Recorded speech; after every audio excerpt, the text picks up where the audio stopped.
Abilene Paradox. Imagine a group of friends sitting together on a hot summer day. As the conversation turns to what to do next, everyone remains quiet, assuming that others want to take a trip to a nearby town called Abilene. Each person thinks that the others want to go, so no one objects.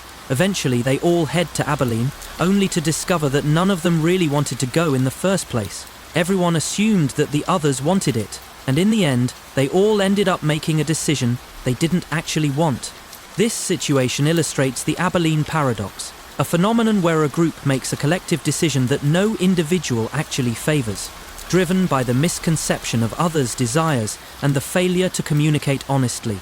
It highlights the dangers of groupthink and the way social dynamics can lead to irrational decisions. Let's dive into the Abilene Paradox and explore how miscommunication, assumed consensus, and group dynamics can result in decisions that no one actually supports.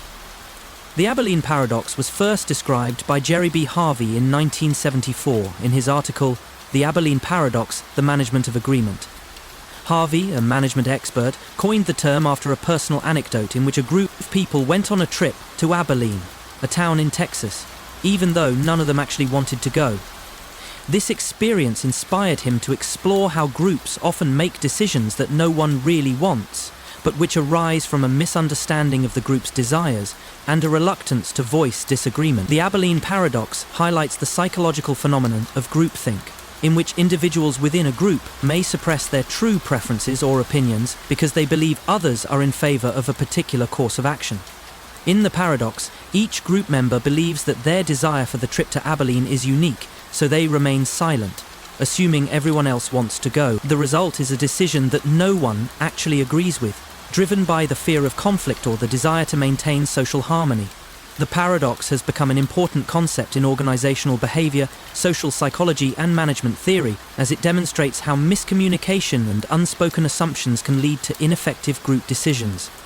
It serves as a reminder of the importance of honest communication and acknowledging individual preferences in group decision-making processes. The Abilene Paradox is a powerful concept in group decision-making and social dynamics that highlights how miscommunication and unspoken assumptions can lead to collective choices that no individual actually supports. The paradox is rooted in the phenomenon of groupthink, where individuals in a group fail to voice their true preferences, often assuming that others want something different. This leads to a false consensus, in which the group makes a decision that is contrary to the desires of its members. Let's explore this paradox in detail to understand the psychological and social dynamics at play. 1. The setup of the Abilene Paradox. The story behind the Abilene Paradox begins with a simple social situation. Imagine a group of people, a family, a group of friends, or a team, gathered together, trying to decide on an activity. The group is discussing what to do, and there is no clear consensus. Each individual assumes that the others have a particular preference, and each person is reluctant to speak up and voice their true desires. As the conversation continues, everyone remains silent, believing that others want to do something they themselves are unsure about. Eventually, one person suggests going to Abilene, a town far from where they currently are. In an effort to avoid conflict or appear agreeable, everyone else nods in agreement, even though no one really wants to go. The group makes the collective decision to go, and they embark on the trip. However, once they reach Abilene, they realize that each person had assumed that the others wanted to go, and no one had actually voiced their true feelings. The group arrives at the destination, only to realize that the entire trip was based on a series of misunderstandings. The central paradox lies in the fact that none of the individuals in the group truly wanted to go to Abilene, yet they all agreed to do so because they assumed that everyone else was in favor of the idea. This failure to communicate openly and honestly resulted in a decision that no one supported. 2. The role of assumed consensus. At the heart of the Abilene Paradox is the idea of assumed consensus, where group members mistakenly believe that everyone else holds the same opinion. This assumption leads to false unanimity, where no one challenges the decision because they believe that others want the same thing. Each individual feels that expressing disagreement might lead to conflict or be seen as socially inappropriate, so they suppress their true desires in favor of what they assume the group wants. This assumed consensus can be driven by a variety of factors. Desire for social harmony. Individuals often avoid speaking up if they think their opinion might cause tension or disagreement in the group. They prefer to conform to what they believe is the group's preferred course of action. Fear of conflict. People may be reluctant to voice their objections because they fear being out of step with the group or causing an argument. This fear can lead to silence, even when a decision is being made that no one actually agrees with. Lack of communication. Sometimes there is simply no open discussion about preferences, and each person assumes that others want something they're not actually interested in. In the absence of communication, assumptions fill the void. Conformity pressures. In groups, there is often a natural tendency to conform to the decisions of others. If someone suggests a course of action, others may feel compelled to go along with it, even if they have reservations.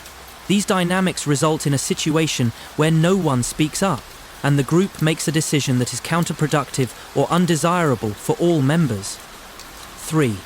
The role of groupthink in the paradox. The Abilene paradox is closely related to the concept of groupthink, a psychological phenomenon in which the desire for group cohesion and consensus overrides the critical thinking and individual opinions of group members. Groupthink leads to poor decision-making because individuals are reluctant to voice dissenting opinions, and they prioritize group harmony over effective problem-solving. In the case of the Abilene paradox, group members suppress their true preferences in favor of maintaining the illusion of unanimity. They assume that everyone else is in agreement, so they do not voice their opposition or suggest alternatives. As a result, the group makes a decision that is not in the best interest of its members. Groupthink is a dangerous force in decision-making, particularly in high-stakes situations, because it can lead to irrational decisions and suboptimal outcomes. In the context of the Abilene paradox, group members are unable to make a rational choice because they are trapped by the assumption that everyone else wants the same thing. 4. The paradox of group decision-making. The paradox of the Abilene paradox is that the group's decision to go to Abilene was made in the absence of true consensus. Despite each individual not actually wanting to go, they collectively decided to take the trip because of miscommunication and unvoiced disagreement. This reveals the dangers of relying on unspoken assumptions and misunderstandings in group decision-making. The paradox highlights the inherently irrational nature of group decision-making processes when everyone assumes consensus without actually confirming it. The result is a group decision that no individual supports, even though each member believes they are acting in accordance with the desires of the group. The Abilene paradox shows how group dynamics can lead to decisions that are logically flawed and misaligned with individual preferences. In this situation, the group makes a choice that is counterproductive for all its members, all because they assumed everyone wanted the same thing without checking. 5. Resolving the paradox. Open communication and honest feedback. The key to resolving the Abilene paradox is open communication and honest feedback. By encouraging individuals to express their true preferences, the group can avoid the trap of assumed consensus and make decisions that align with everyone's actual desires. Here are some strategies for avoiding the Abilene paradox. Encourage open dialogue. Ensure that all group members feel comfortable voicing their opinions, even if those opinions differ from the majority view. Encourage people to express dissent and ask questions. Check assumptions. Regularly check assumptions about what others want. Avoid assuming that everyone agrees with the proposed plan, or that they are silent because they are in agreement. Seek diverse perspectives. Actively seek out diverse opinions and feedback from all group members. This ensures that all viewpoints are considered and prevents the group from falling into a pattern of groupthink. Clarify intentions. Before making a decision, clarify the goals and motivations of each group member. This helps to ensure that the decision aligns with the needs and desires of everyone involved. Foster a culture of constructive conflict. Encourage healthy debate and discussion, and treat disagreement as a productive part of the decision-making process. This helps to avoid the dangers of group conformity. 6. Real-world implications and applications. The Abilene paradox has significant implications in both personal relationships and organizational decision-making. It shows how the failure to communicate openly and the pressure to conform can lead to decisions that are detrimental to the group. In the workplace, the paradox can result in poor project management, where teams make decisions they don't fully support because they assume others want something different. This can lead to wasted resources and inefficient outcomes. In social dynamics, the Abilene paradox can explain why friends, families, or communities sometimes make decisions that everyone secretly disagrees with. For example, group vacations, meals, or activities often become a source of unspoken dissatisfaction because no one takes the time to express their true preferences. In politics, the paradox highlights the dangers of political conformity and the failure to listen to diverse voices. When politicians assume that they know what their constituents want, they may make decisions that are misaligned with public desires. Apportionment paradox. Imagine a country that needs to allocate seats in a legislative body based on the populations of its regions. You might think that by dividing the total number of seats proportionally to the populations, you'd get a fair representation of each region. But what if, despite this proportional division, some regions are overrepresented while others are underrepresented? This is the essence of the apportionment paradox, a mathematical and political conundrum that arises when the fair distribution of resources, or seats, leads to paradoxical results. The paradox shows that fairness in division, whether it's for seats, resources, or representation, can be deeply affected by the methods used to apportion them. Even when we apply what seems like a rational proportional method, the result can often be counterintuitive, unfair, or inequitable. Let's explore the apportionment paradox and uncover how mathematical methods, political representation, and fair division can lead to surprising and often paradoxical outcomes. The apportionment paradox refers to several paradoxes that arise when dividing resources, such as seats in a legislative body, among different groups or regions based on their population or share. These paradoxes have been studied for centuries, especially in the context of political representation. The most famous example of the apportionment paradox is the Alabama paradox, discovered in 1880 by John B. McMaster, an American statistician. The paradox arose when a state received additional representation in a legislative body despite its population shrinking. McMaster found that increasing the number of seats available for apportionment could lead to a decrease in representation for some states, creating an unequal distribution. The apportionment paradox is closely tied to the challenge of fair division in voting systems. Over the years, mathematicians and political theorists have developed different apportionment methods, such as Hamilton's method, Jefferson's method, and Webster's method, all designed to allocate resources more equitably. However, each method has its own set of paradoxes and flaws. These paradoxes reveal the complexity of dividing seats and resources in a way that is both fair and proportional to the populations involved. The apportionment paradox challenges our intuitions about fairness and representation, forcing us to reconsider how we approach distribution problems in politics, economics, and mathematics. The apportionment paradox is a set of paradoxes that emerge when attempting to fairly divide resources, such as legislative seats or taxes, based on certain parameters, e.g. population. Despite our best efforts to divide resources proportionally, the paradox shows that the method of division can lead to unexpected results. Let's explore these paradoxes in detail, understand their mathematical foundations, and see how different methods of apportionment give rise to surprising outcomes. 1. The basic setup of apportionment. In an ideal world, when dividing resources, like seats in a legislature, among regions or groups based on population, we would expect that each group's share of resources would be proportional to its population size. For example, if a state has 10% of the population, it should receive 10% of the seats. The mathematical task of apportionment involves determining the number of seats or resources that should be allocated to each group based on the population sizes. However, the division of resources is not always straightforward, and various methods have been developed to ensure the allocation is as fair and proportional as possible. While proportional apportionment seems like the best way to distribute resources, certain mathematical methods lead to paradoxes, situations where the results don't seem fair or intuitive. These paradoxes arise from the rounding of numbers and the discrete nature of resources, which can create situations where a region with a smaller population may receive more representation than a region with a larger population. A change in the total number of seats can lead to unexpected shifts in the representation of certain regions. 2. The Alabama paradox, a classic example. The Alabama paradox is perhaps the most well-known example of the apportionment paradox. It was first discovered by John B. McMaster in 1880 while analyzing the allocation of seats in the United States House of Representatives based on the census data. In the apportionment process, each state is allocated a number of seats based on its population. However, because the number of seats is finite and must be whole numbers, the apportionment involves rounding population shares to the nearest whole number of seats. The paradox occurs when a state's population decreases, but its share of seats increases due to changes in the total number of seats available. Here's how it works. A state's population decreases, but the total number of seats in the legislature increases. Because the allocation method rounds off population shares, the state may receive an additional seat despite having a smaller population than before. As a result, the state ends up with more representation than it should have based on its population size.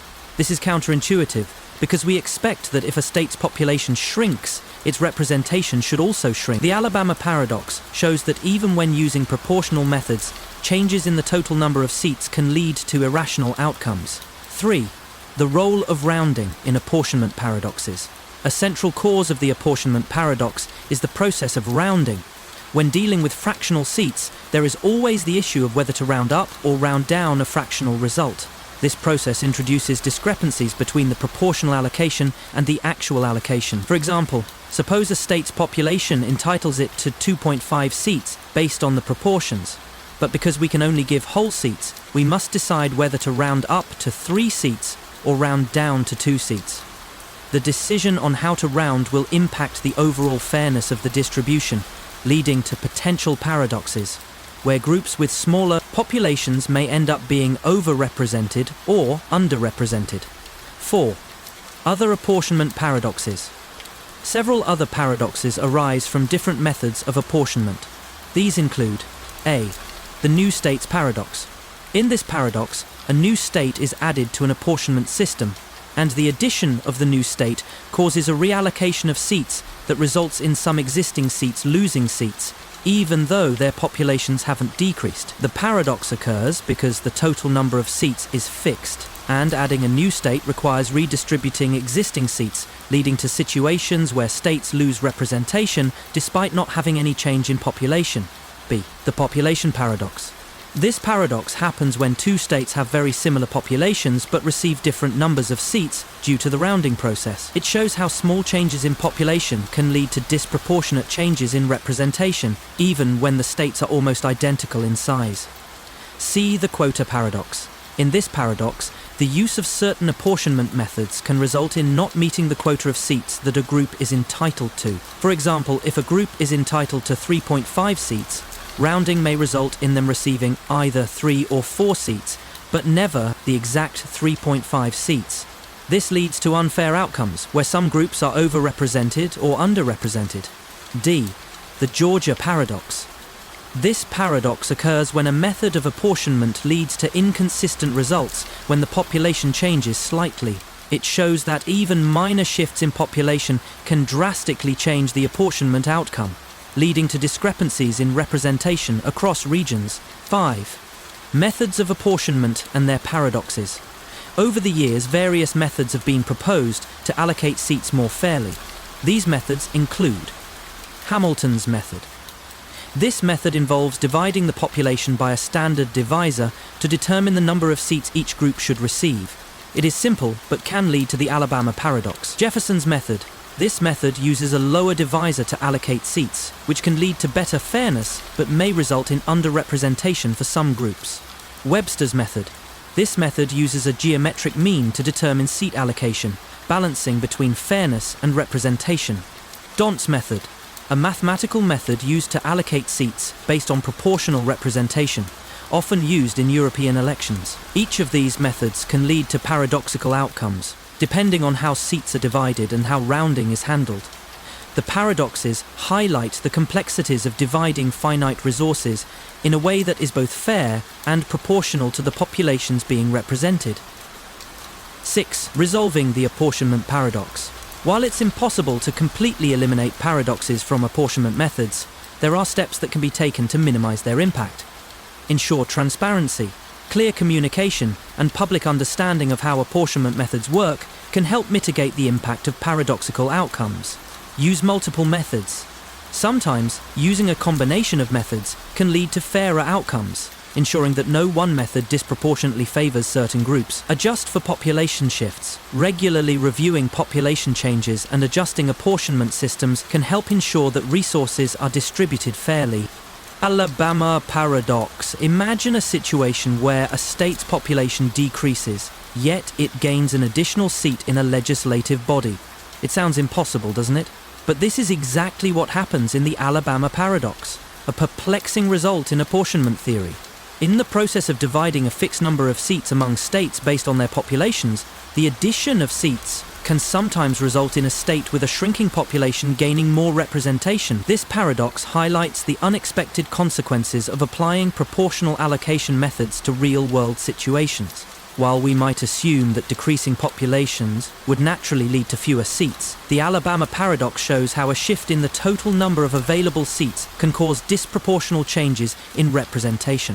The paradox forces us to confront the challenges of fair division and representation, even when using seemingly rational methods. Let's explore the Alabama paradox and uncover how mathematical models of apportionment can lead to counterintuitive outcomes in the distribution of resources. The Alabama paradox is a well-known phenomenon in the field of apportionment theory and mathematics. It was discovered in 1880 by John B. McMaster, an American statistician, while analyzing the apportionment of seats in the United States House of Representatives based on the decennial census.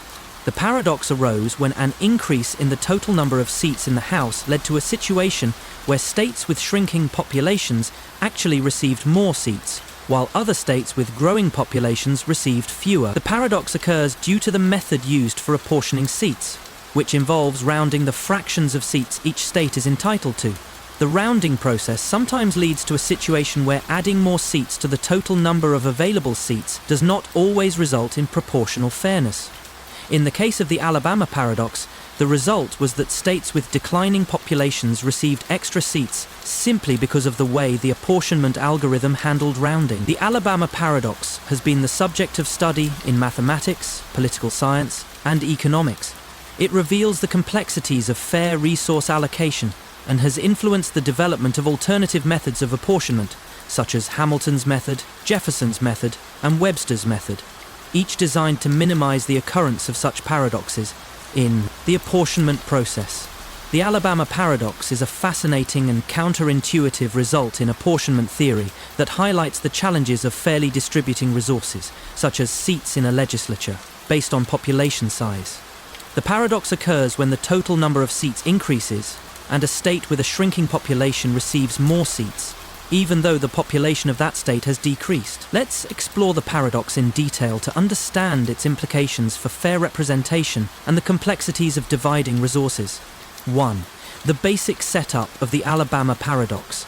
The Alabama paradox is a consequence of the way we distribute seats or resources among different regions, based on their populations.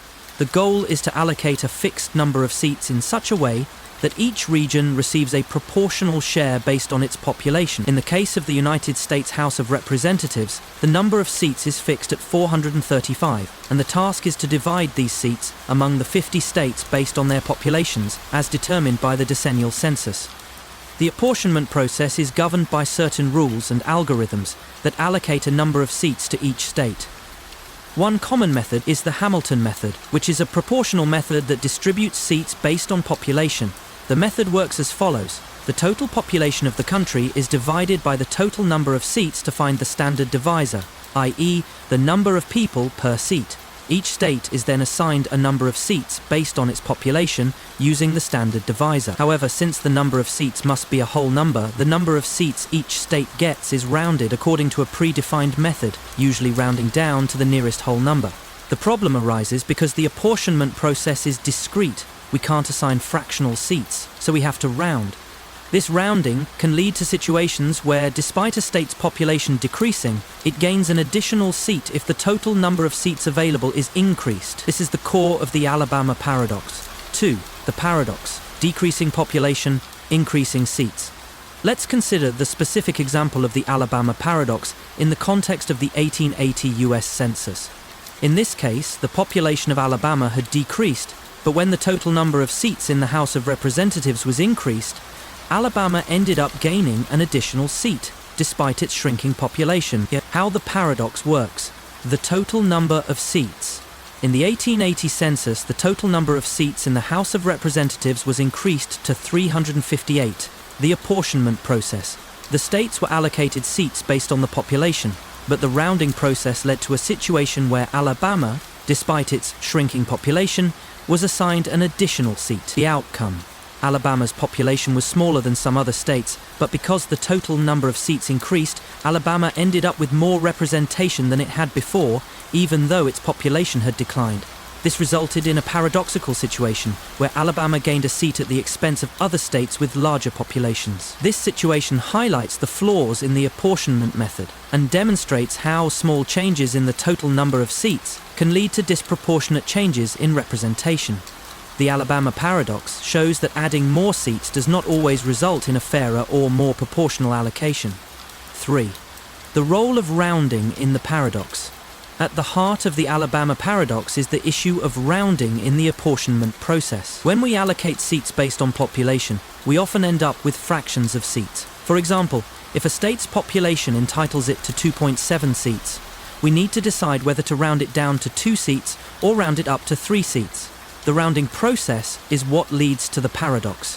When the total number of seats is changed, the rounding process can have significant effects on the final allocation of seats. This can result in situations where states with shrinking populations end up with more representation, while states with growing populations may lose seats. The Alabama Paradox highlights how this issue of rounding can lead to inequitable outcomes in the distribution of resources. 4. The impact of the paradox on fair representation. The Alabama Paradox has important implications for the concept of fair representation in a democratic system. It shows that the methods we use to allocate resources, such as seats in a legislature, can lead to results that are counterintuitive and unfair. Disproportional representation. The paradox shows that increasing the number of seats can lead to disproportional representation, where some states receive more seats than they deserve based on their population, while others receive fewer. Unintended consequences.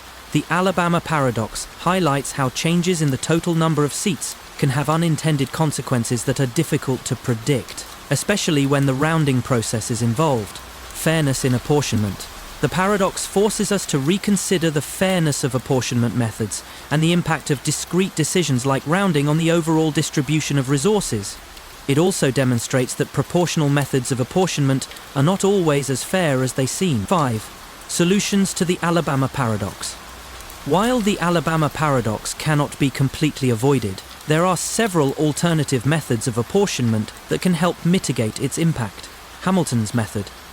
This method involves rounding up or down to the nearest integer, but it can still lead to the Alabama Paradox if the total number of seats changes. Jefferson's method.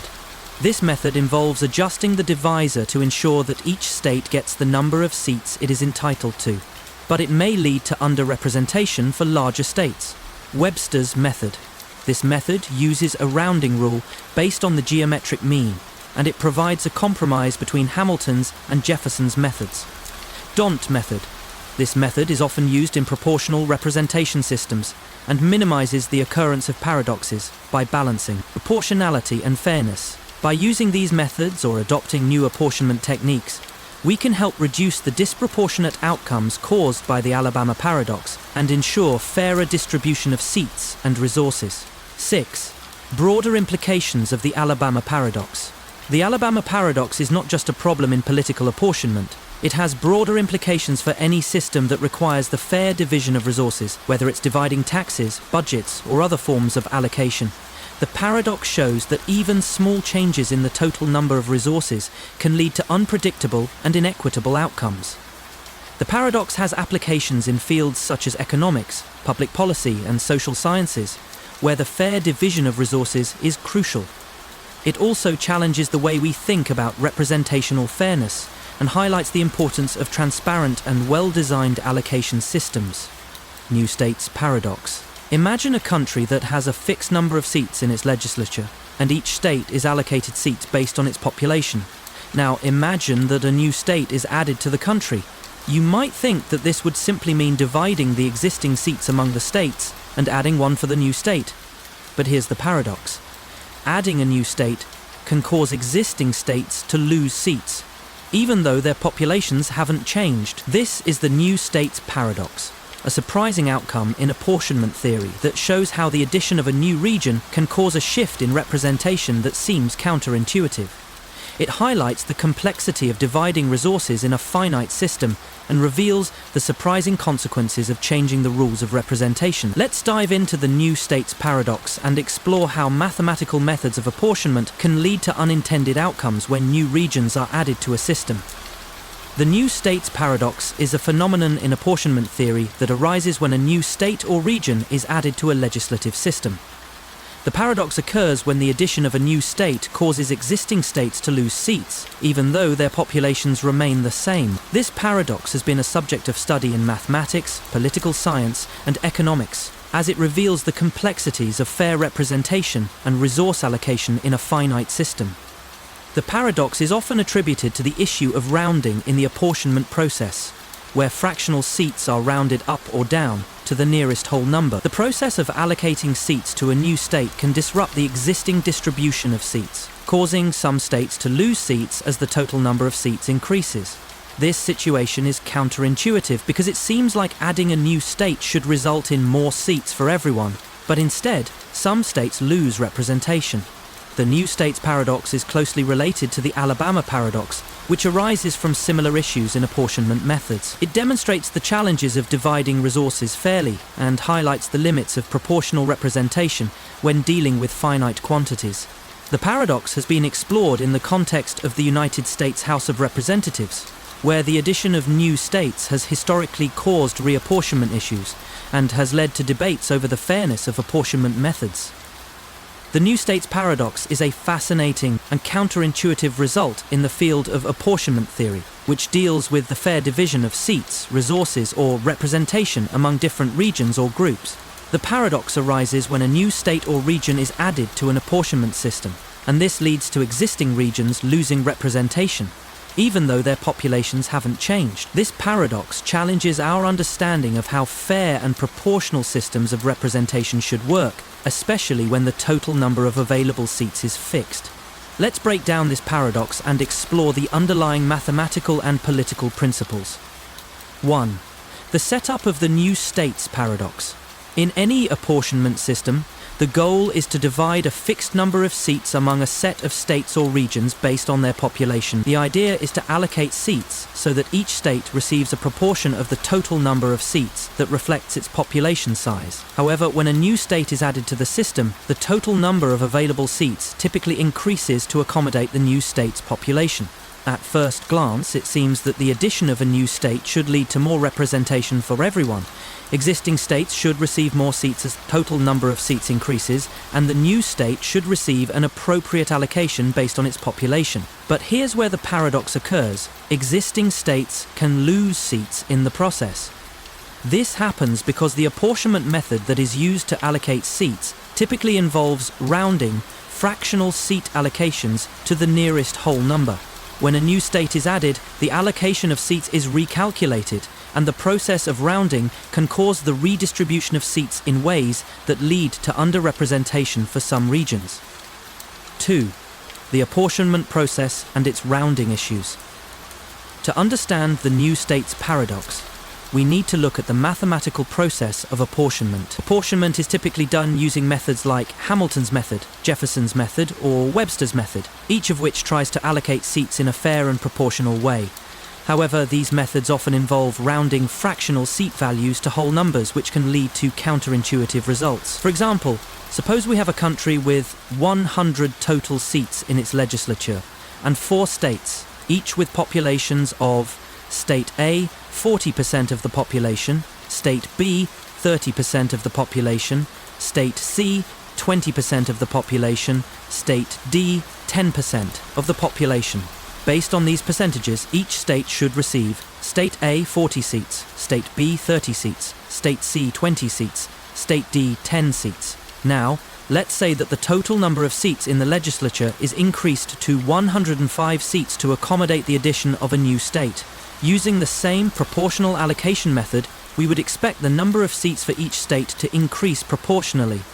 State A, 42 seats, 40% of 1.5, State B, 31.5 seats, 30% of 1.5, State C, 21 seats, 10% of 1.5. State D, 10.5 seats, 10% of 1.5. Here we encounter a rounding issue.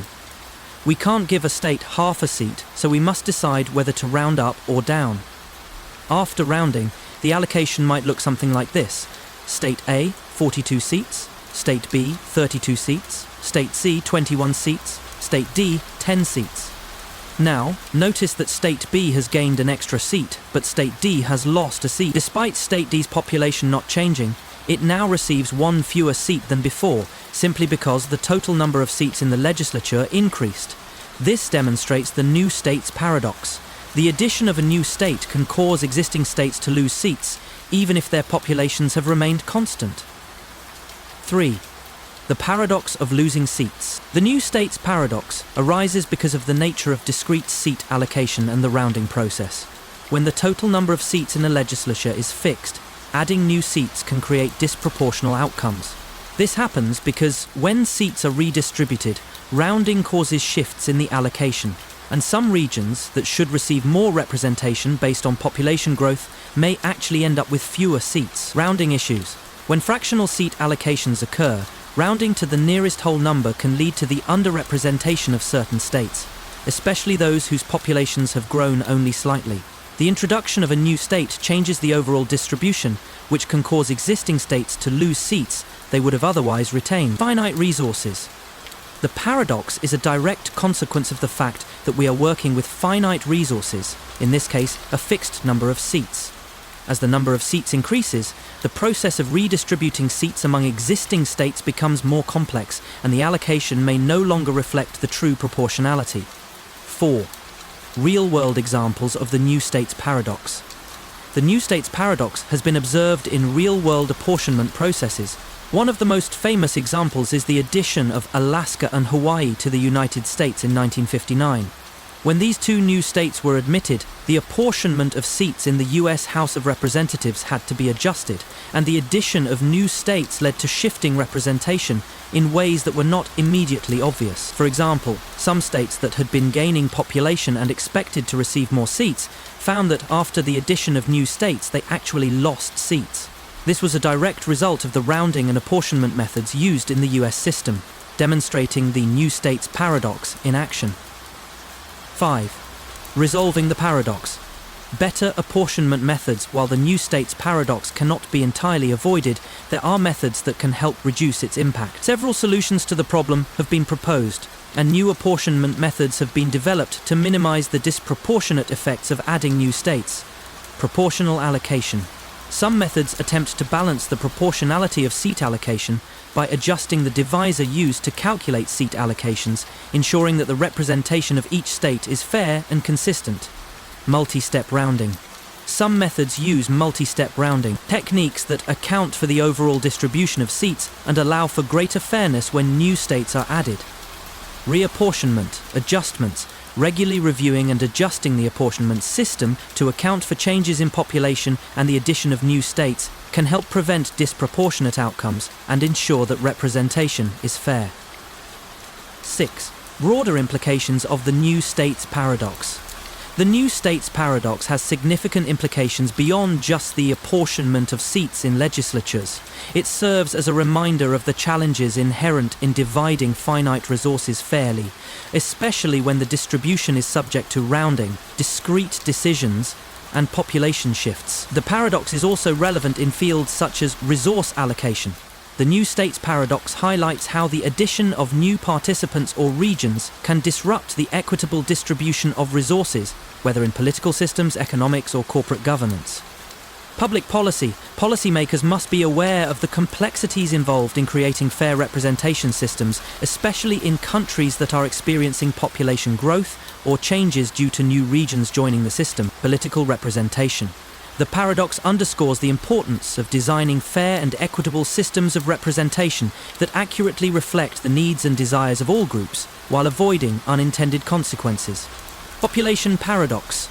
Imagine you have two states, one with a large population and one with a small population, and both are entitled to a proportional share of seats in a legislature. You'd think that the state with a larger population should naturally receive more seats, right? But what if I told you that in some apportionment methods, the larger state might actually end up with fewer seats than the smaller one? This is the essence of the population paradox, a phenomenon that can occur in systems where seats are allocated based on population size, but where the apportionment method leads to counterintuitive results. The paradox arises due to the discrete nature of apportionment, the rounding of fractional seats, and the way total seat distribution changes as populations grow. Let's explore the population paradox and see how apportionment methods can lead to results that defy expectations and challenge our understanding of fairness in political and resource representation. The population paradox is an issue that arises in apportionment theory when allocating resources, such as seats in a legislature, based on population. The paradox is closely related to the Alabama paradox and other related paradoxes in apportionment. It has been studied extensively in the context of the United States House of Representatives and in other systems that allocate resources based on population. The paradox occurs when a larger state, one with a bigger population, ends up with fewer seats than a smaller state after applying an apportionment method. This happens because apportionment methods often involve rounding fractional seat allocations and applying discrete allocation rules that don't always result in a proportional distribution. For example, when a state's population entitles it to a fraction of a seat, the rounding process, rounding up or down, can lead to situations where a state with a larger population receives fewer seats than it would under a perfectly proportional system. The population paradox was formally recognized in the 19th century and has been a central topic in discussions about voting systems, fair division of resources, and political representation. Various apportionment methods, such as Hamilton's method, Jefferson's method, and Webster's method, have been proposed to minimize these paradoxes, but the issue remains a challenge for fair apportionment in both political and mathematical contexts. The population paradox is a fascinating and counterintuitive outcome in the field of apportionment theory. It occurs when a larger state, despite having a greater population, ends up receiving fewer seats in a legislature compared to a smaller state. This paradox highlights the complexities and flaws inherent in apportionment methods that aim to allocate resources based on population size. Let's delve into the paradox, its causes, and the implications it has for fairness, representation, and mathematical fairness in distribution. 1. The setup of the population paradox. In any apportionment system, the goal is to divide a fixed number of seats, e.g., in a legislature or voting system, among different states or regions based on their population sizes. Ideally, the distribution of seats should reflect the relative population of each region. For example, if a state has 50% of the population, it should receive approximately 50% of the seats. However, due to the discrete nature of seats and the rounding of fractional seat allocations, the system can sometimes result in inequitable distributions. This is where the population paradox arises, when the larger state, with a greater population, ends up with fewer seats than a smaller state, despite its larger population. Let's consider a simplified example of how this paradox can unfold. A country has a fixed number of seats to allocate among several states, say 100 seats for the legislature. The populations of the states are given, and the goal is to allocate seats based on the proportional population of each state. However, when dividing the seats, the apportionment method often involves rounding fractional seat values to the nearest whole number. Since we can't have fractional seats, the rounding process, combined with the total number of seats, leads to counterintuitive outcomes, such as the larger state receiving fewer seats. 2. The apportionment methods and rounding the population paradox is primarily a consequence of the apportionment method used to allocate seats. Different methods, such as Hamilton's method, Jefferson's method, and Webster's method, all involve different ways of dividing the population by a divisor and then rounding fractional seat values. A. Hamilton's method. Hamilton's method is a proportional apportionment system in which each state receives an initial number of seats based on a standard divisor. The process works as follows. The total population is divided by the total number of seats to calculate a standard divisor. Each state is then allocated a number of seats by dividing its population by the divisor, rounding down to the nearest whole number.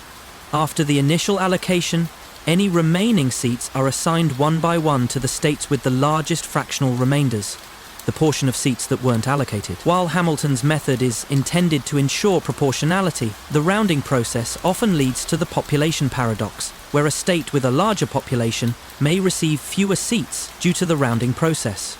Jefferson's method uses a lower divisor than Hamilton's method, which results in rounding down all seat allocations to the nearest whole number. While this method minimizes the population paradox, it can sometimes underrepresent larger states by consistently rounding down to the nearest integer. See Webster's method. Webster's method is a more balanced approach that uses the geometric mean to determine seat allocations. It rounds seat allocations to the nearest whole number based on a geometric average of the fractional seats. This method provides a compromise between Hamilton's and Jefferson's methods and tends to minimize the population paradox by fairly distributing seats. Despite these methods, all of them can result in paradoxical outcomes, where a larger state ends up with fewer seats due to the rounding process and the discrete nature of the seat allocations. 3. Why does the population paradox occur? The population paradox arises because the process of rounding introduces discrepancies in the representation of states. Here's why this happens. Fractional seats. When dividing the population by the total number of seats, we often end up with fractions of seats. For instance, if a state's population is such that it's entitled to 3.7 seats, the rounding process requires us to round the number of seats to the nearest whole number. This rounding can lead to situations where some states end up with fewer seats than they should, especially when the total number of seats is fixed. Total seats and redistribution. When the total number of seats is fixed and new seats are added or redistributed, the process of reapportionment can lead to states with larger populations losing seats, as the total number of seats must be allocated across a larger number of states.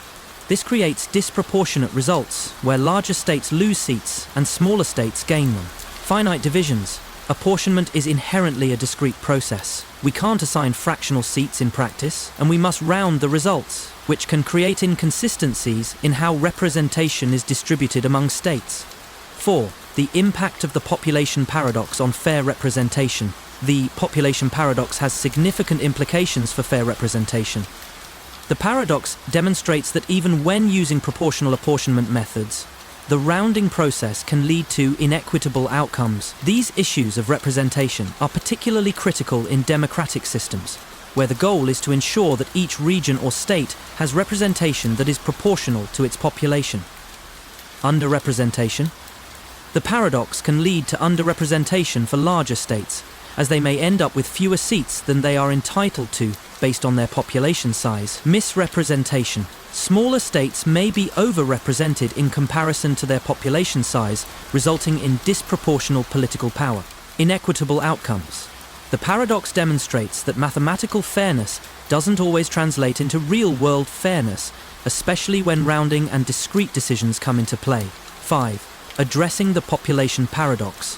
While the population paradox cannot be entirely eliminated, there are strategies that can help minimize its impact. Better apportionment methods. Methods like Webster's method and Huntington-Hill method provide more balanced rounding techniques that reduce the occurrence of the paradox. Regular reapportionment. Regularly reviewing and adjusting the apportionment system can help ensure that states are proportionally represented as populations shift over time.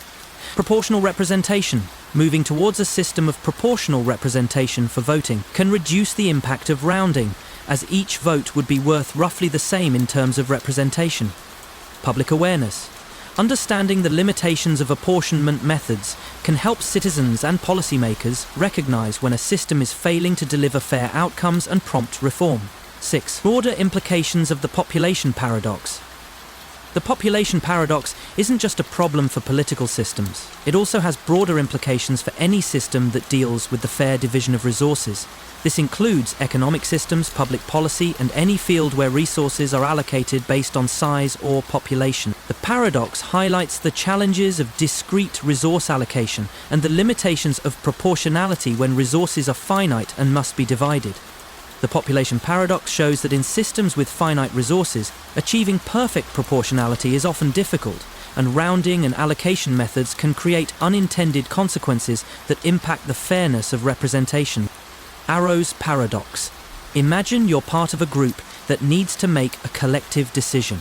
Each member of the group has their own preferences, and you want to find a system that fairly represents everyone's views. You might assume that voting, with its clear rules, would offer a fair way to reach a decision.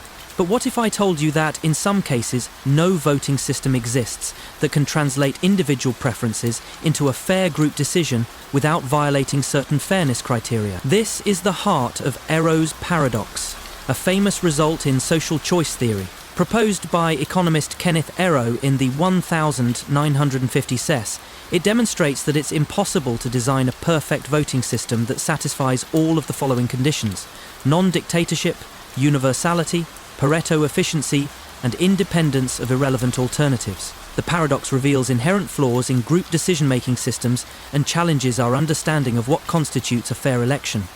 Let's dive into Arrow's paradox and explore how voting systems can lead to surprising and counterintuitive results, forcing us to rethink the very foundations of democratic decision-making. Arrow's paradox is named after Kenneth J. Arrow, an American economist and social scientist, who presented his impossibility theorem in 1951. Arrow's work was groundbreaking in the field of social choice theory, a branch of economics that studies the aggregation of individual preferences into a collective decision.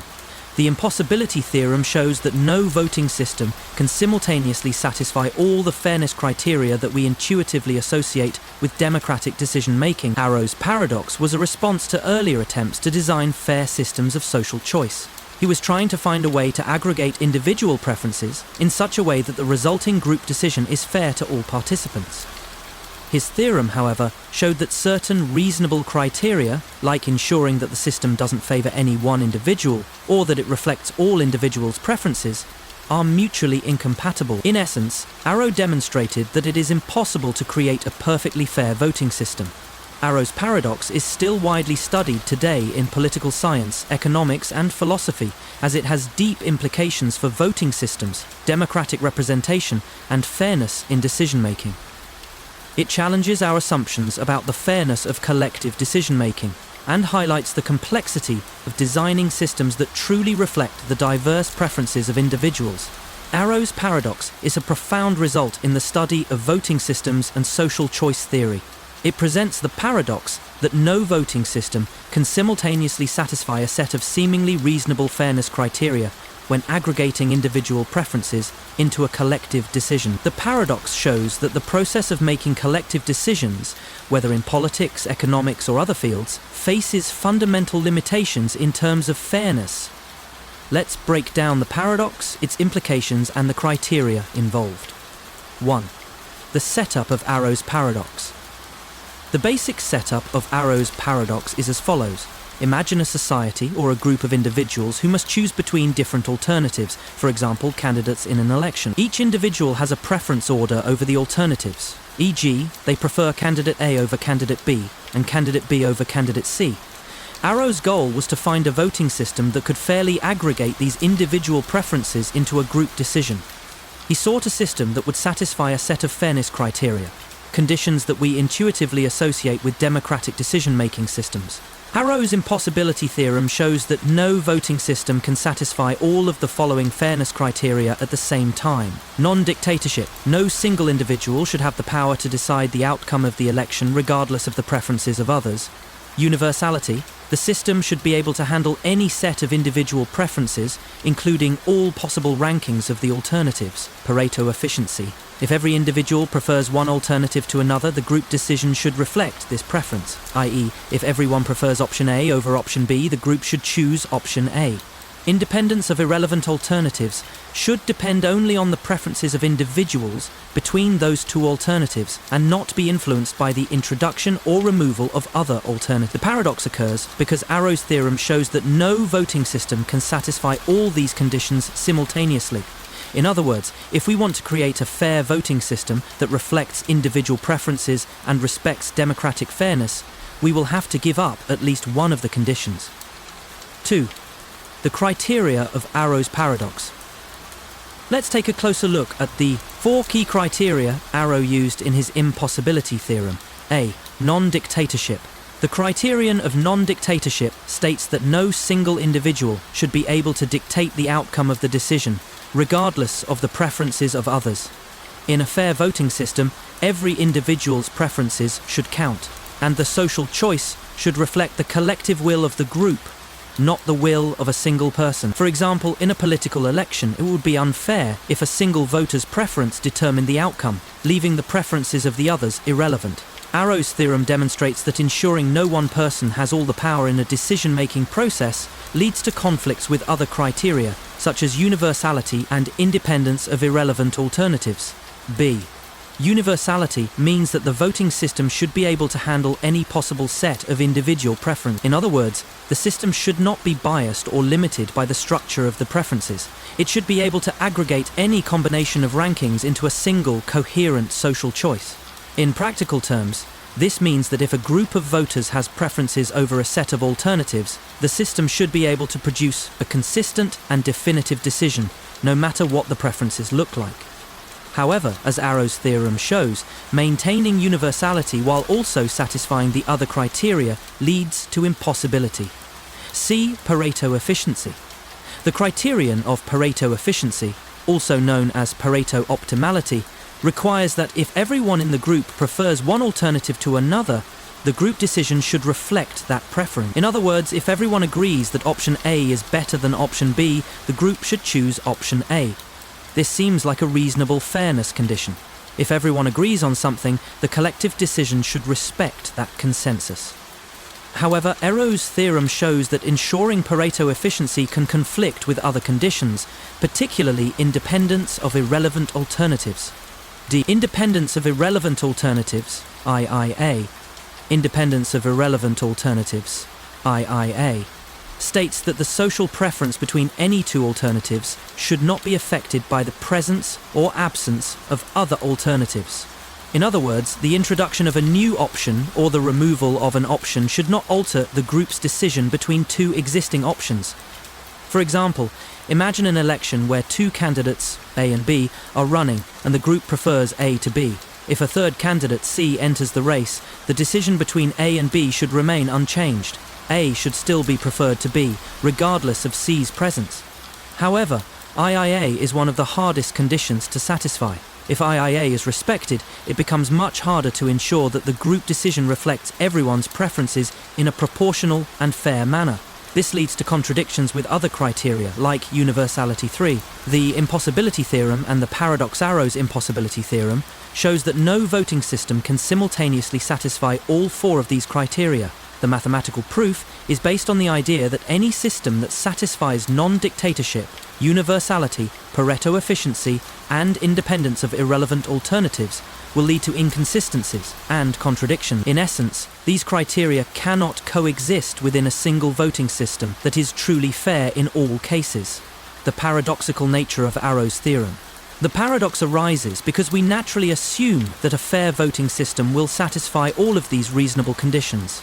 We want a system where everyone's preferences are taken into account, where no one person dominates the decision, where the choice respects consensus, and where the decision is unaffected by irrelevant factors. But Arrow's paradox shows that it is impossible to meet all these criteria at the same time. This challenges our intuition about what it means for a voting system to be fair. We are forced to accept that trade-offs are inevitable in any system of social choice, and that ideal fairness is mathematically unattainable. 4. Real-world implications of Arrow's paradox. Arrow's paradox has significant implications for democratic decision-making and voting systems in real-world contexts. It reveals the limits of designing perfectly fair elections and exposes the inherent flaws in many common voting systems. Voting systems. The paradox shows that no matter what voting system we choose, plurality, border count, ranked choice, etc., there will always be limitations and flaws. For instance, some systems might violate Pareto efficiency, while others might give too much power to a single individual. Political representation. The paradox raises questions about the fairness of representation in elections and legislative bodies. Arrow's theorem forces us to acknowledge that elections can never be perfectly fair, in the sense that every preference is accounted for equally. Social choice and policy. In policy decisions, whether in government, business, or organizations, Arrow's theorem demonstrates that collective decisions can never be universally fair. This has important consequences for social choice theory, where researchers strive to create systems that respect individual preferences and lead to social welfare. 5. Solutions to Arrow's paradox. While Arrow's paradox is impossible to resolve in its entirety, various voting systems have been designed to minimize the negative effects of the paradox and achieve more fair outcomes in practice.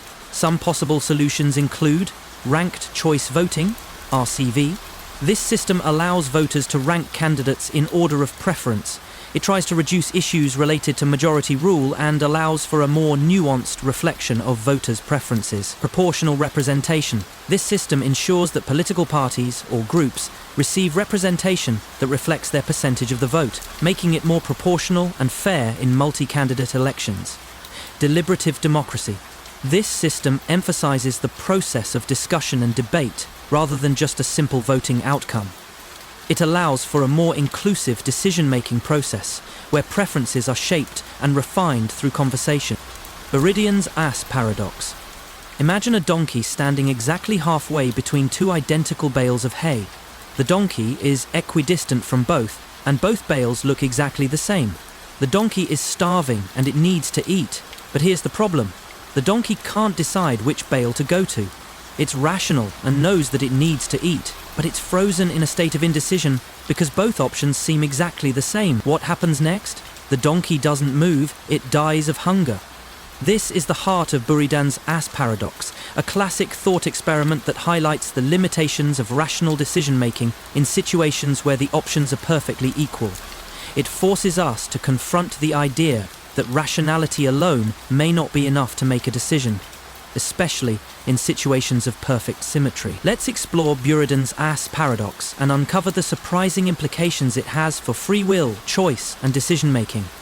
The Buridan's ass paradox is named after the French philosopher Jean Buridan, who lived in the 14th century. Buridan was a prominent scholar of medieval philosophy and is known for his work on rational decision-making and the concept of free will.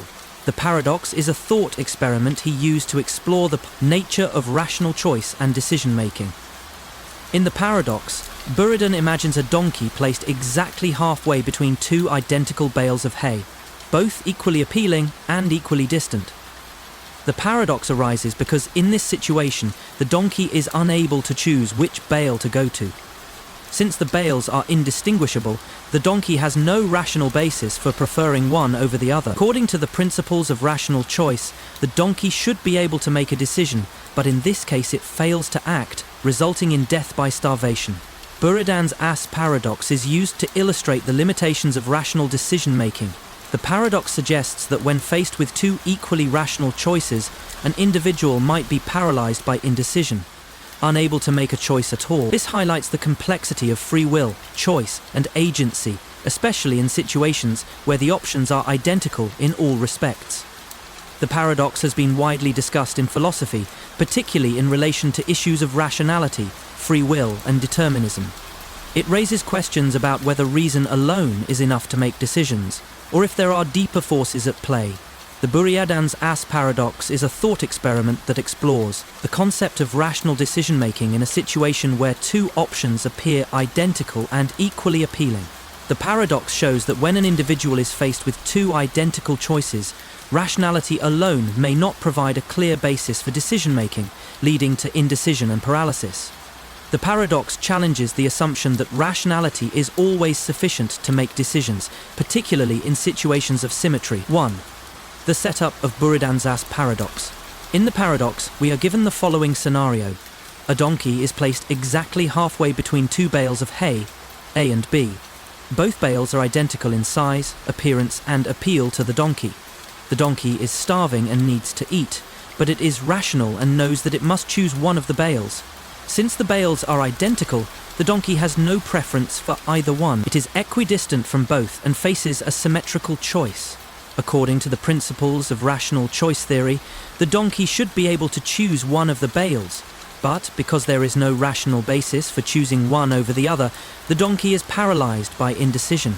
As a result, the donkey fails to act, ultimately dying from hunger because it does not make a decision. The Buridan's Ass paradox illustrates the potential flaws in rational decision-making when individuals are faced with choices that are perfectly equal in every respect. The paradox forces us to reconsider the idea that rationality alone can lead to effective decision-making, especially when the options are indistinguishable and no preference can be established. 2. The problem of indecision in rational choice. The paradox poses a key question. What happens when rationality cannot determine a preference between two equally viable options? In most decision-making scenarios, rationality provides a clear pathway for choosing one option over another. For example, if a person is faced with a choice between two products, one of which is cheaper and the other of which has better quality, rationality allows them to weigh these factors and make a decision. However, in the case of Buridan's ass, both options, the bales of hay, are identical in all relevant respects, and there is no logical reason to prefer one over the other. This leads to the problem of indecision, where the individual or agent, in this case the donkey, cannot act, because there is no basis for making a choice. The paradox suggests that rationality alone does not always and provide the necessary tools for making decisions. When all options are equally good, rationality cannot guide the decision-making process, and the individual may become paralyzed by the lack of difference between the alternatives. 3. Rationality versus free will. The role of choice, one of the key themes of Buridan's ass paradox, is the tension between rationality and free will. Rationality is often associated with logical thinking and decision-making based on reason, but the paradox suggests that pure rationality may not always be sufficient to make choices. Free will. The paradox also raises questions about the role of free will in decision-making. If a rational agent cannot make a choice due to the symmetry of the options, then free will may seem irrelevant in such situations. This challenges the notion that free will always enables us to make decisions independently of external factors. The paradox suggests that there may be limits to our agency when the choices are too similar. Decision-making process. The paradox illustrates that decision-making is not always a linear process, guided solely by reason. There are situations where individuals may fail to act or make no choice at all because rationality cannot provide the necessary distinction between options. 4. Real-world implications of Buridan's ass paradox. Although the Buridan's ass paradox is a thought experiment, its implications extend to real-world decision-making and free will. The paradox highlights several issues in how we make decisions, particularly when confronted with choices that are identical or equally appealing. Here are some real-world implications. A. Indecision in everyday life. In daily life, we often face situations where we must make decisions, but the options seem equally attractive or equally undesirable. For example, when choosing between two equally good job offers or deciding which restaurant to go to when both options seem equally appealing, we may experience a sense of paralysis or indecision. This is similar to the dilemma faced by Buridan's donkey, where the lack of distinguishing factors between the choices makes the decision process difficult. B. Decision-making in economics and business. The Buridan's ass paradox also has implications for economic decision-making and business strategy. In competitive markets, companies often face choices that seem equally viable, such as deciding between two suppliers or two product lines. In these cases, rational decision-making may not always provide a clear preference for one option, leading to indecision. This is particularly true in situations of symmetry, where the market conditions are identical. C. Psychological paralysis. In psychology, the paradox speaks to the issue of analysis paralysis, where individuals become overwhelmed by too many options or indistinguishable choices, leading to inability to decide. In these situations, people may struggle with decision fatigue or overthinking, ultimately leading to inaction or inaction bias, where they fail to make any choice at all, much like the donkey in the paradox. 5. Solutions and alternatives to Buridan's paradox. While the Buridan's ass paradox may suggest that rationality is insufficient for decision-making in some cases, there are various strategies and solutions that can help individuals make decisions in situations of indecision. A. Introducing arbitrary choice. One way to resolve the paradox is to introduce an arbitrary mechanism to break the deadlock. For example, flipping a coin or using a random method to choose between two equally attractive options can provide a solution in situations where rationality cannot. This approach is often used in decision theory when rational methods fail to provide a clear path forward. B. Decision-making frameworks. To address situations of indecision, various decision-making frameworks have been developed. These frameworks can help individuals make choices by quantifying preferences or adding additional criteria to distinguish between options. For instance, decision makers can create a weighting system for different factors, helping them find an option that best meets their goals. C. Reducing options. In cases of overwhelming indecision, reducing the number of choices can be helpful. Limiting the available alternatives or simplifying the decision space can allow the decision maker to focus on the most relevant factors and avoid the paralysis caused by too many identical choices. Chain store paradox. Imagine a chain of stores, each with the same pricing model, selling the same product. Each store is part of a larger company, but the stores must make decisions independently, facing competition from other stores in the chain. Now consider this. In theory, the stores should all adopt strategies that maximize profit, right? But what if I told you that, despite the competitive environment, they may all end up adopting irrational strategies that lead to worse outcomes for everyone involved? This is the heart of the chain store paradox, a problem in game theory that shows how repeated interaction and future expectations can lead to irrational behavior. The paradox, introduced by economist Reinhard Selten, challenges the notion of rational behavior in competitive situations and illustrates how long-term strategies may not always align with short-term profits. Let's explore the chain store paradox and see how game theory forces us to rethink our assumptions about rationality, strategy, and decision-making in competitive environments. The chain store paradox was introduced by Reinhard Selten, a German economist and one of the key contributors to the development of game theory. The paradox emerged in the context of repeated games, a situation where players interact multiple times rather than just once, which is a key concept in game theory. The chain store paradox illustrates a situation where rational players, making decisions based on future interactions, may end up adopting strategies that seem irrational in the short term, leading to a suboptimal outcome for everyone involved. Selten's work built on earlier game theoretic models, particularly John Nash's Equilibrium, which provided insights into how individuals or companies make decisions in competitive environments. In the chain store paradox, Selten showed how even a large, dominant firm, acting in its best interest in the long term, could end up engaging in irrational behavior when confronted with competitive pricing strategies from rival stores in the chain. The paradox highlights the tension between short-term profit maximization and the long-term strategy of competition. It shows that, in certain circumstances, rational behavior in a repeated game can result in an outcome that contradicts traditional economic expectations, revealing the complexity of strategic decision-making in competitive environments. The chain store paradox presents a game theoretic scenario in which a company's chain of stores faces a dilemma about price setting and competition.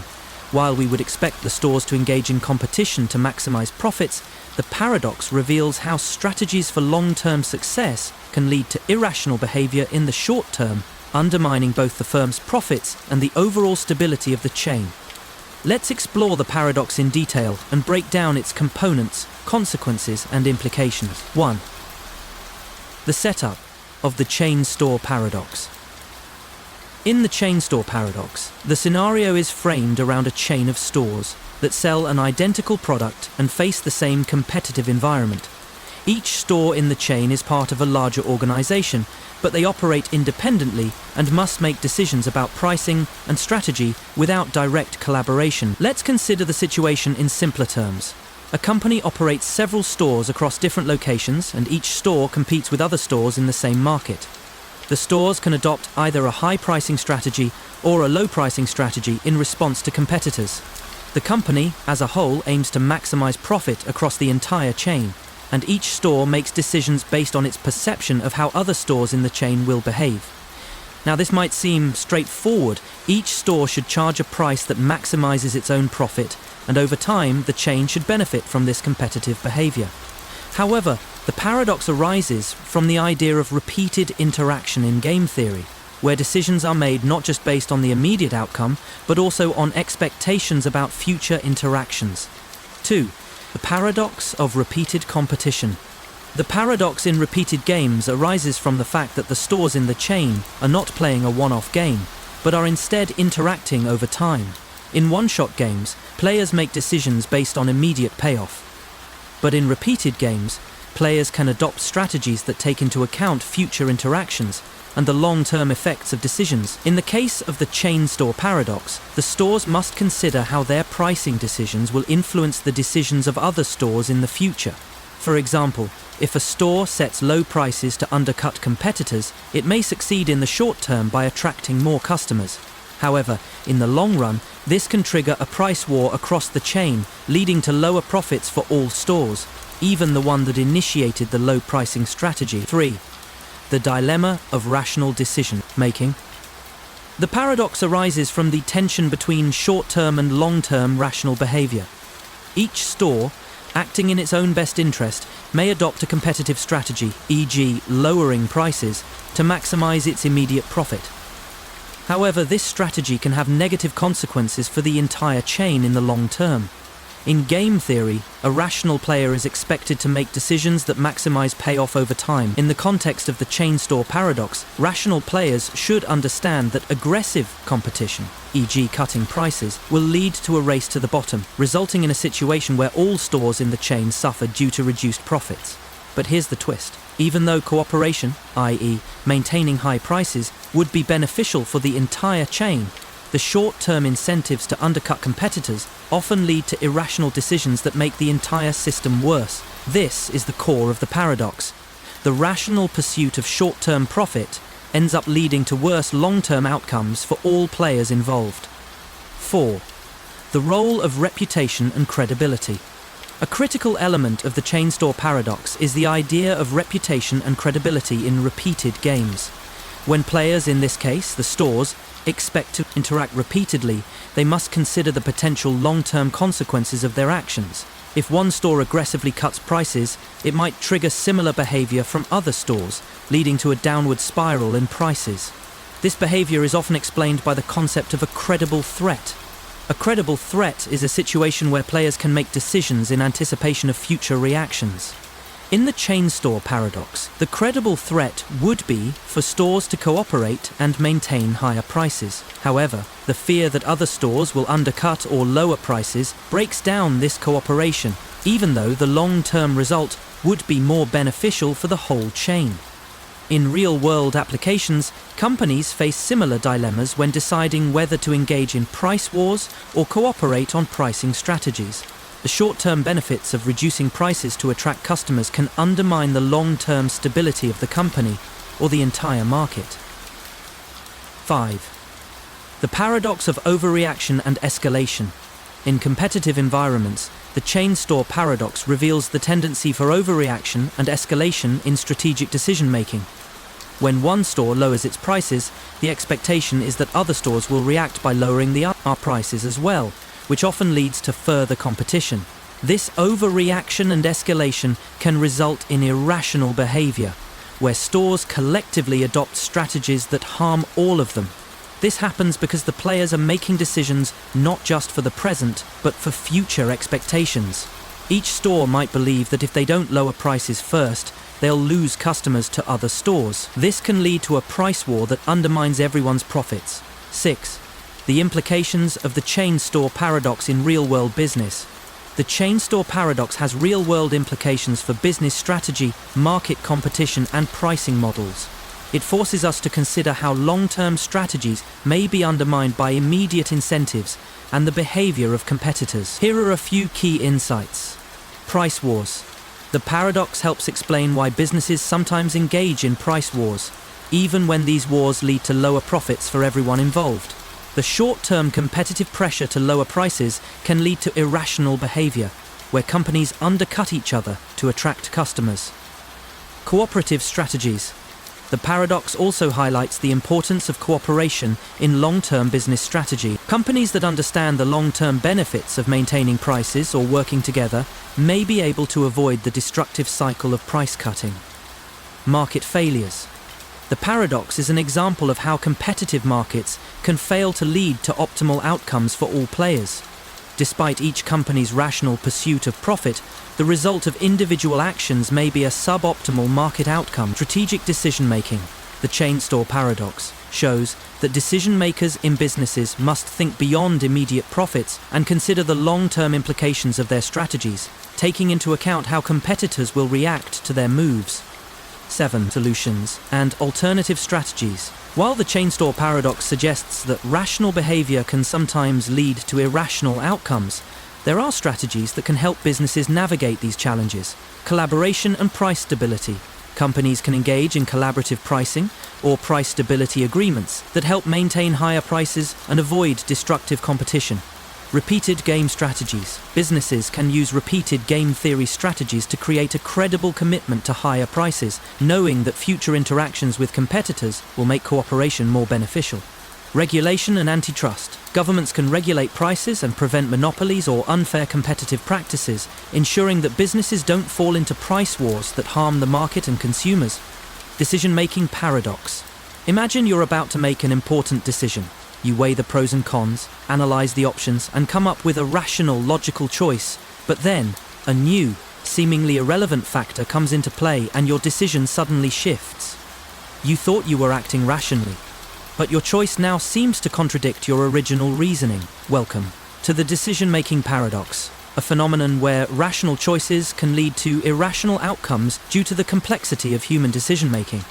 This paradox challenges our understanding of how we make decisions, highlighting the inconsistencies and irrationalities that can arise even when we try to be as rational as possible. The paradox draws attention to the psychological forces and external influences that shape our decisions, pushing us to reconsider whether we ever truly make choices that are purely rational. Let's dive into the decision-making paradox and explore how inconsistencies in our choices reveal the complexities of human behavior.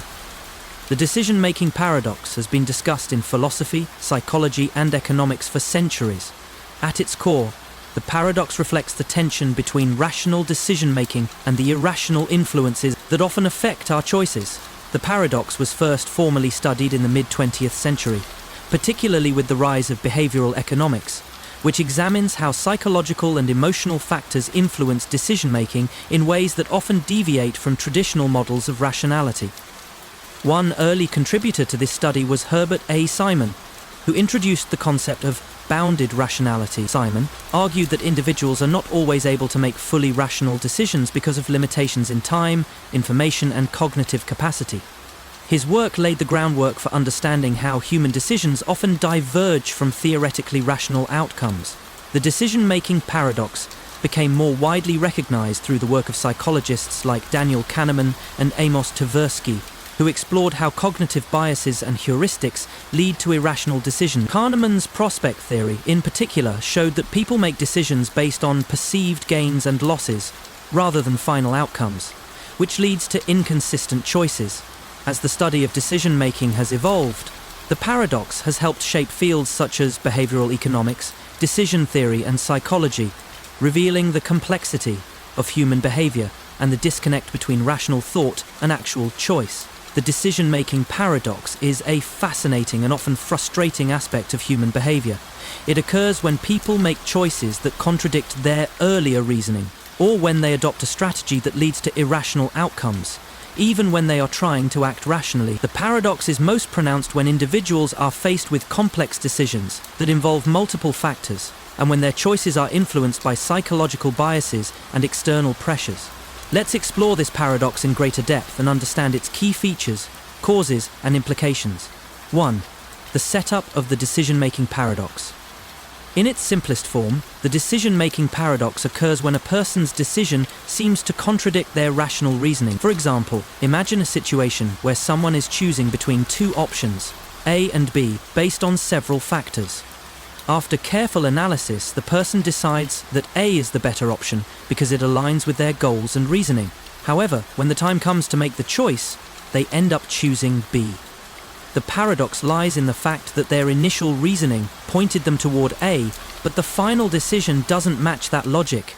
This paradox can be seen in various decision-making scenarios, such as personal choices, deciding to eat healthy but still choosing junk food, financial decisions, deciding to save money but spending impulsively, social behavior, deciding to stay in and relax but eventually choosing to go out despite fatigue.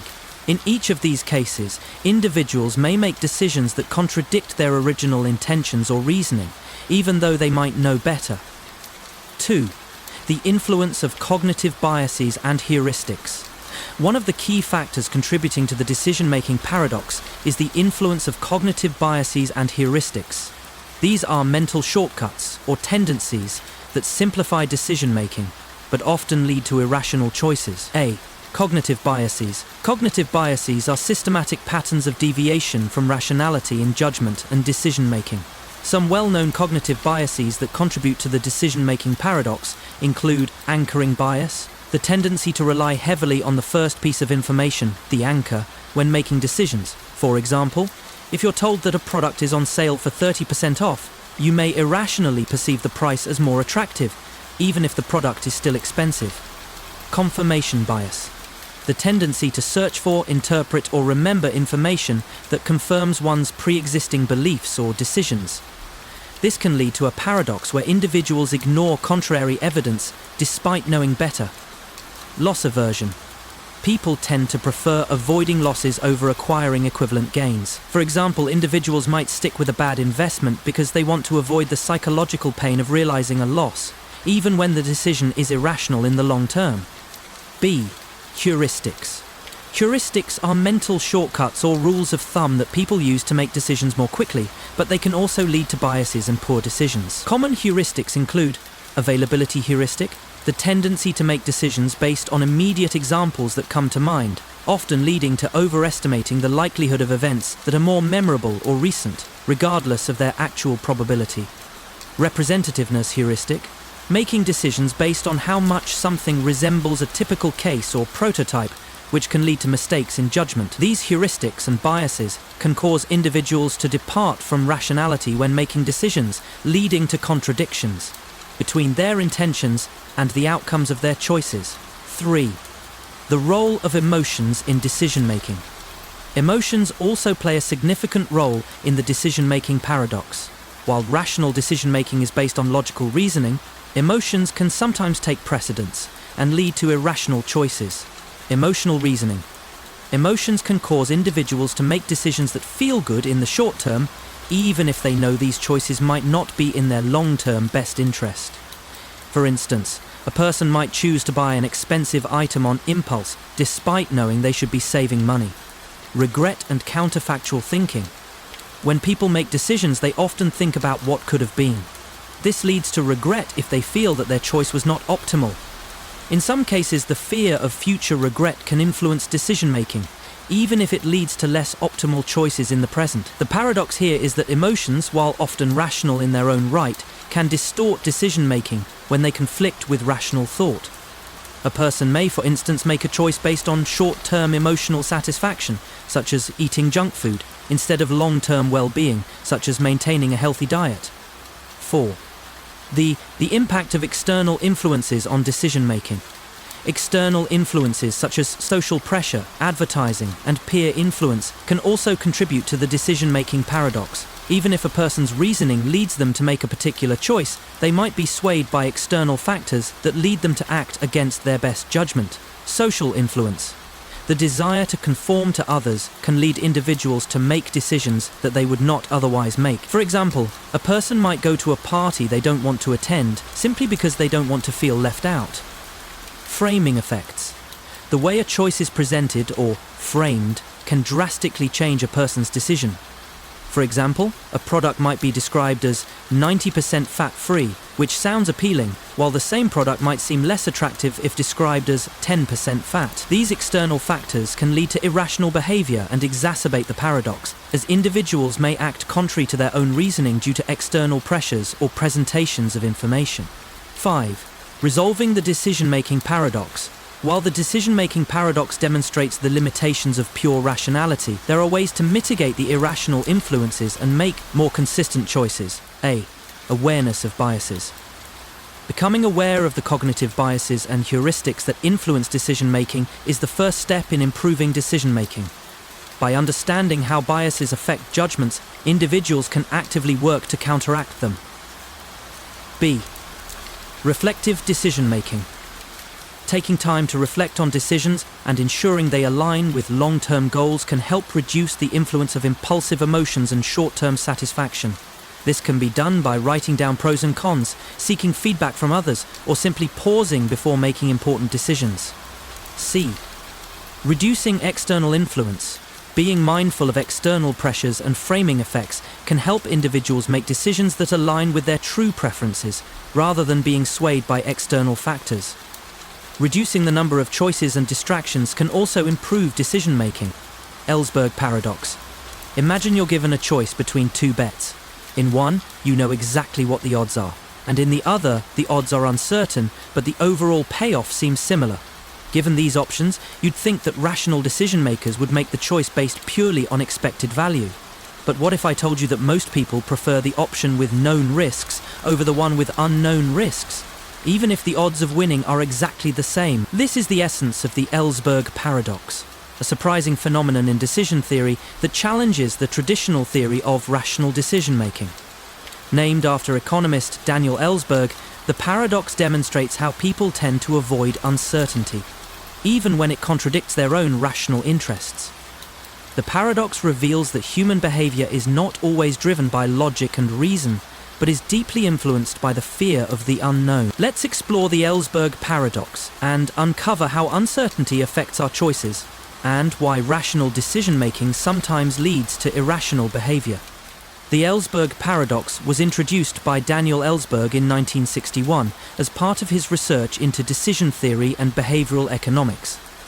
Ellsberg, a US economist, designed a series of experiments that tested how people make choices under risk and uncertainty.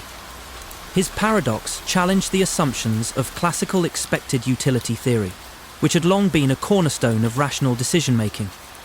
The paradox is based on the idea of ambiguity aversion, the tendency of people to prefer known risks over unknown risks, even when the expected outcomes are mathematically identical. Ellsberg's experiment presented participants with two bets, one where the odds were clear and well-defined, and the other where the odds were uncertain.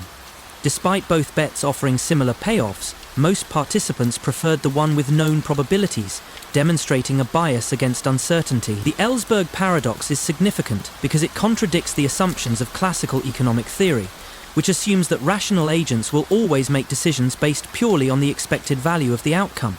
Instead, Ellsberg showed that people's preferences are influenced by the degree of uncertainty, revealing that humans often make decisions based on psychological factors like ambiguity aversion, rather than just logical calculations of expected outcomes. The paradox has since become a key concept in behavioral economics and decision theory, influencing how researchers understand risk perception and uncertainty in real-world decision-making. The Ellsberg paradox is a key example in behavioral economics and decision theory that highlights the way people approach uncertainty and risk in decision-making. The paradox reveals that people are often averse to ambiguity, even when the potential rewards are the same, leading them to make choices that seem irrational from the perspective of expected utility theory. Let's break down the paradox, its implications, and how it shapes our understanding of human behavior in uncertain environments. 1. The setup of the Ellsberg paradox. The basic setup of the Ellsberg paradox involves two different bets that offer similar rewards but differ in the uncertainty involved in each bet. In his famous experiment, Ellsberg presented participants with two urns. Urn 1 contains 100 balls, 50 of which are red and 50 are black. Urn 2 contains 100 balls as well, but the number of red and black balls is unknown. Instead, it's simply stated that there are 50 red balls and 50 black balls, but you can't know how many of each are in the urn. Participants are then asked to make a choice between two betting options. Bet A: if the ball drawn from urn 1 is red, you win. If the ball is black, you lose. Bet B: if the ball drawn from urn 2 is red, you win. If the ball is black, you lose. Both bets are framed with 50-50 odds, but the key difference is the level of ambiguity. In bet A, the probabilities are known because the number of red and black balls is fixed. In bet B, however, the probabilities are uncertain because the exact distribution of red and black balls in urn 2 is unknown. But according to expected utility theory, since both bets have identical probabilities, participants should be indifferent between them. However, the paradox shows that people tend to prefer bet A, the bet with known risks, over bet B, the bet with unknown risks. even though both bets have the same expected outcome. 2. The concept of ambiguity aversion, a psychological phenomenon where people prefer known risks over unknown risks. Ambiguity aversion suggests that people are inherently uncomfortable with situations where the outcomes are not clearly defined, even when the odds are equivalent. Risk versus uncertainty. In classical economic theory, risk refers to situations where probabilities of outcomes are known and, drawn from urn 1 is red, you win. If the ball is black, you lose. Bet B. If the ball drawn from urn 2 is red, you win. If the ball is black, you lose. Both bets are framed with 50-50 odds, but the key difference is the level of ambiguity. In bet A, the probabilities are known because the number of red and black balls is fixed. In bet B, however, the probabilities are uncertain because the exact distribution of red and black balls in urn 2 is unknown. But according to expected utility theory, since both bets have identical probabilities, participants should be indifferent between them.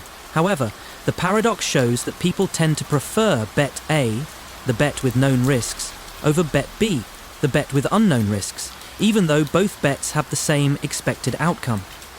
2. The concept of ambiguity aversion, a psychological phenomenon where people prefer known risks over unknown risks. Ambiguity aversion suggests that people are inherently uncomfortable with situations where the outcomes are not clearly defined, even when the odds are equivalent. Risk versus uncertainty. In classical economic theory, risk refers to situations where probabilities of outcomes are known and can be calculated, while uncertainty, or ambiguity, refers to situations where probabilities are uncertain or unknown. The Ellsberg paradox shows that people prefer situations of known risk to situations of uncertainty, even if both offer the same potential reward. Psychological factors. This preference for known risks over uncertainty is driven by psychological factors such as fear of the unknown and discomfort with ambiguity. People tend to believe that uncertain outcomes are more dangerous or less predictable, leading them to avoid ambiguous situations in favor of clearer, more predictable ones. Real-world examples. Ambiguity aversion can be seen in many real-life situations. For example, when given the choice between a guaranteed payoff, e.g. a fixed investment return, versus a potentially higher but uncertain payoff, e.g. stocks with fluctuating returns, many people choose the guaranteed option, even if the expected return is lower. This preference for the known is a direct manifestation of ambiguity aversion. 3. Rational decision-making and expected utility theory. The Ellsberg paradox challenges expected utility theory, a cornerstone of classical economic and decision theory. Expected utility theory assumes that individuals will always make decisions based on the expected value of the outcomes, which is calculated by multiplying the probability of each outcome by its utility, or value, and summing these values for all possible outcomes. In the case of the Ellsberg paradox, expected utility theory would predict that participants should be indifferent between bet A and bet B, as both bets offer 50% odds of winning and the same expected payoff. However, the paradox reveals that real-world decision-makers are not always driven by rational calculation of expected outcomes. Instead, people's preferences are often influenced by uncertainty and ambiguous situations, leading to choices that defy traditional economic models. Expected utility theory's assumptions rational decision-making. The theory assumes that individuals are rational agents who make decisions purely based on the expected outcomes of their choices. In the case of the Ellsberg paradox, this would suggest that people should not care about the ambiguity of the options. Indifference to ambiguity. According to expected utility theory, people should be indifferent to the fact that the odds in bet B are uncertain. The overall expected value of both bets is the same, so there should be no preference between the two. B. Violations of expected utility theory. The Ellsberg paradox shows that, in reality, people prefer known risks over uncertain risks, even when both have the same expected value. This violates the assumption of rationality in expected utility theory and exposes the role of psychological factors like ambiguity aversion. 4. Implications of the Ellsberg paradox. The Ellsberg paradox has profound implications for our understanding of decision-making and rationality. It challenges the classical view that human behavior is driven purely by rational calculations of risk and reward, suggesting that psychological factors like ambiguity aversion play a critical role in shaping choices. Behavioral economics. The paradox is a key concept in behavioral economics, a field that examines how psychological and emotional factors influence economic decisions. It shows that people often make decisions that deviate from the predictions of classical economic models. Market behavior. In financial markets, the Ellsberg paradox can explain why investors might prefer safe investments, like bonds, with well-known risks over uncertain investments, like stocks, even when the expected returns are similar. Insurance and risk. The paradox is also relevant in insurance and risk management. People often prefer to avoid situations where the risk is uncertain, even if the expected outcomes are favorable. This helps explain the demand for insurance products and other financial instruments that provide certainty in the face of risk. 5. Resolving the paradox. Risk preferences and uncertainty. While expected utility theory cannot explain the Ellsberg paradox, it has led to important developments in alternative models of decision-making. These models attempt to account for ambiguity aversion and better reflect the complexity of human choices under uncertainty. Prospect theory. Developed by Daniel Kahneman and Amos Tversky, prospect theory incorporates ambiguity aversion into the decision-making process, suggests that people value gains and losses differently, and that they are more sensitive to potential losses than to potential gains. This theory helps explain why people might avoid uncertainty and prefer known risks, even when they lead to suboptimal outcomes. Ambiguity preferences. Some models attempt to quantify ambiguity preferences, offering frameworks that allow for more flexible decision-making that reflects human preferences for certainty. These models recognize that people often make irrational choices because they are uncomfortable with unknown risks. Fenno's paradox. Imagine a politician who, in the eyes of the public, represents their district well. They receive high approval ratings at home, yet somehow they fail to win in broader, more national elections. How can this happen? The answer lies in Fenno's paradox, a political phenomenon that reveals the disconnect between a politician's local popularity and their national or statewide success. Named after Richard Fenno, who studied the behavior of US congressmen in the 1970s, this paradox shows that politicians often perform much better with local constituents than with the larger voting public. Despite high approval in their own districts, incumbents often face significant challenges in national races due to the way voters perceive them in a broader context. The paradox challenges our assumptions about electoral behavior and political representation, revealing the complex dynamics that shape voter decision-making. Let's explore Fenno's paradox and understand how voter perceptions, incumbency, and local issues contribute to political success and failure. Fenno's paradox is named after political scientist Richard Fenno, who extensively researched the behavior of US congressmen in the 1970s.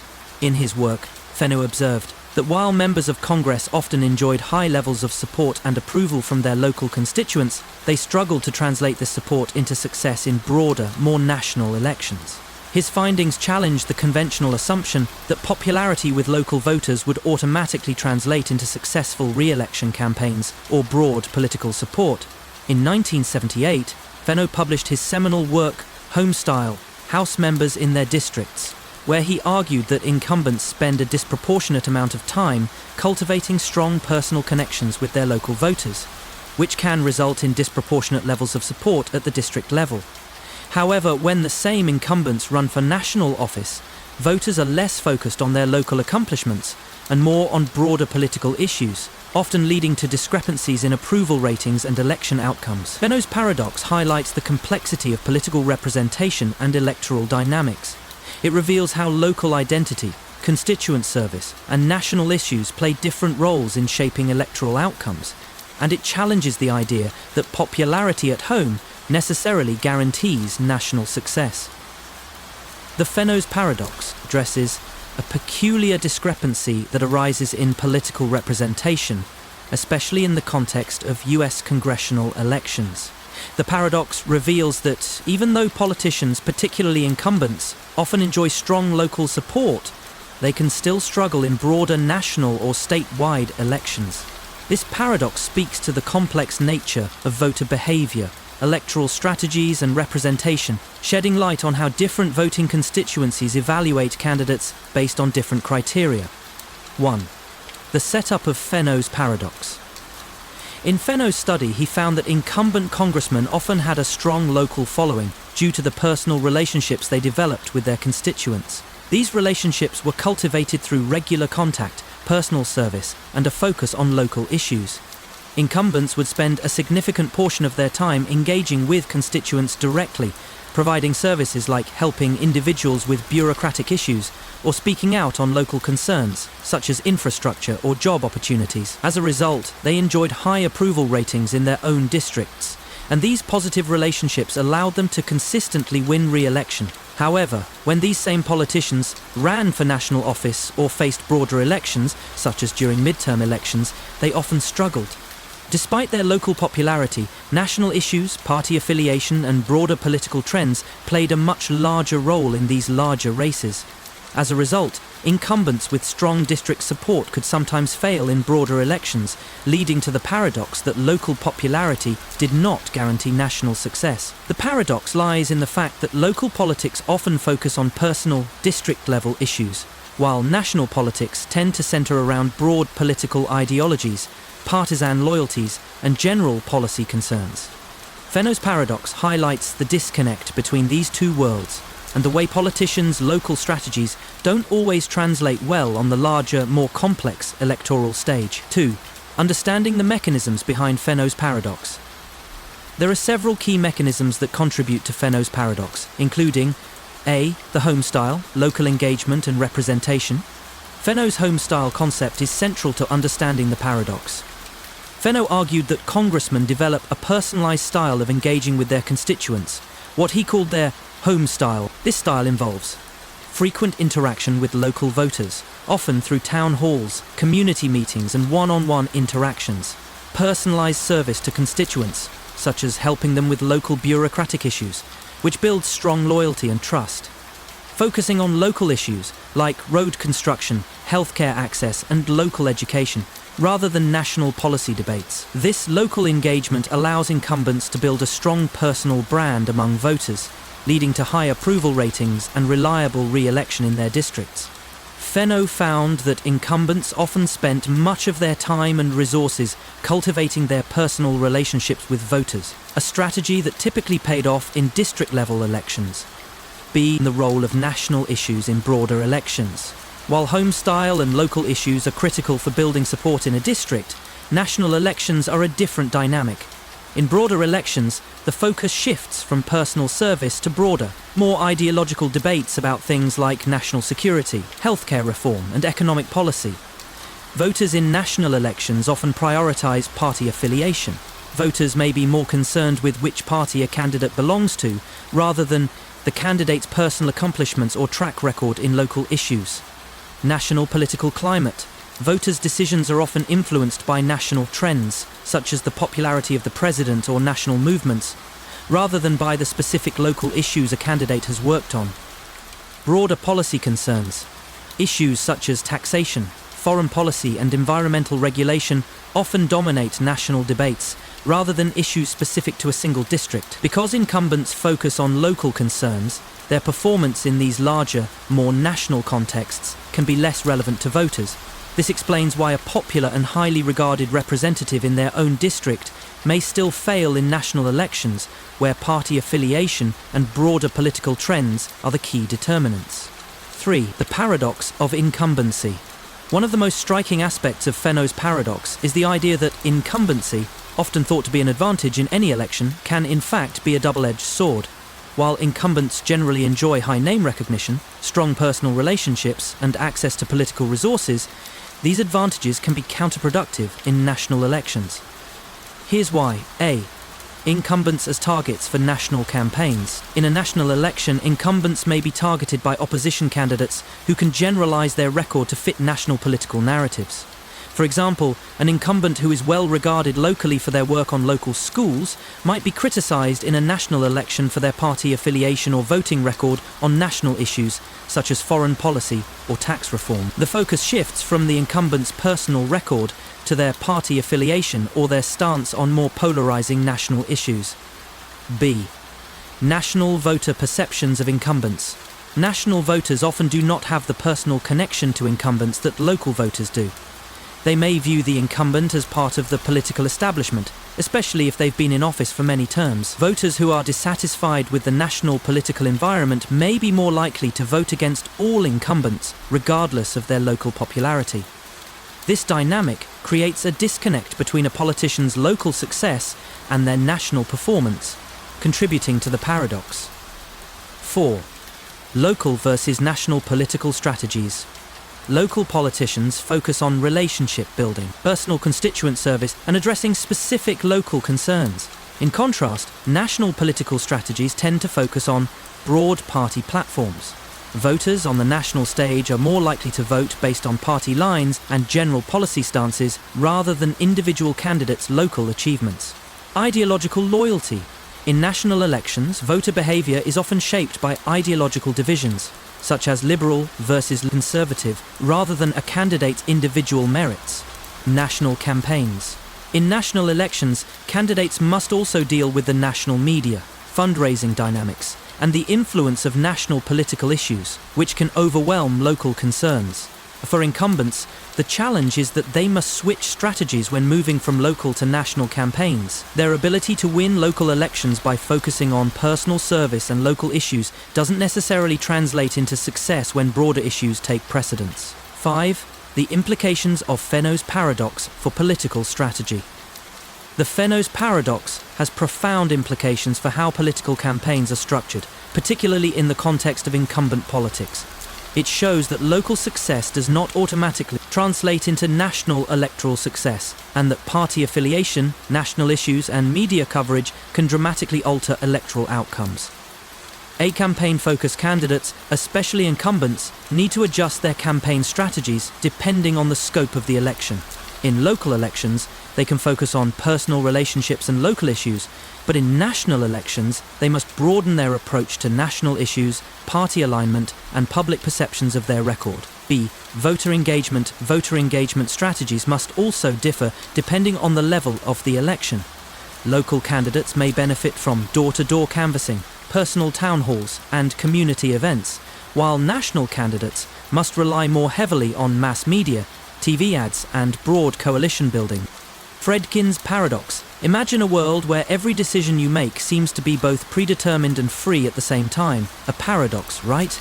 Welcome to Fredkin's paradox, a thought experiment in decision theory that challenges our understanding of free will, choice, and determinism. Named after the computer scientist Edward Fredkin, the paradox emerges from a scenario where each choice you make is influenced by both past events and future outcomes, creating a feedback loop that blurs the line between free will and predestination.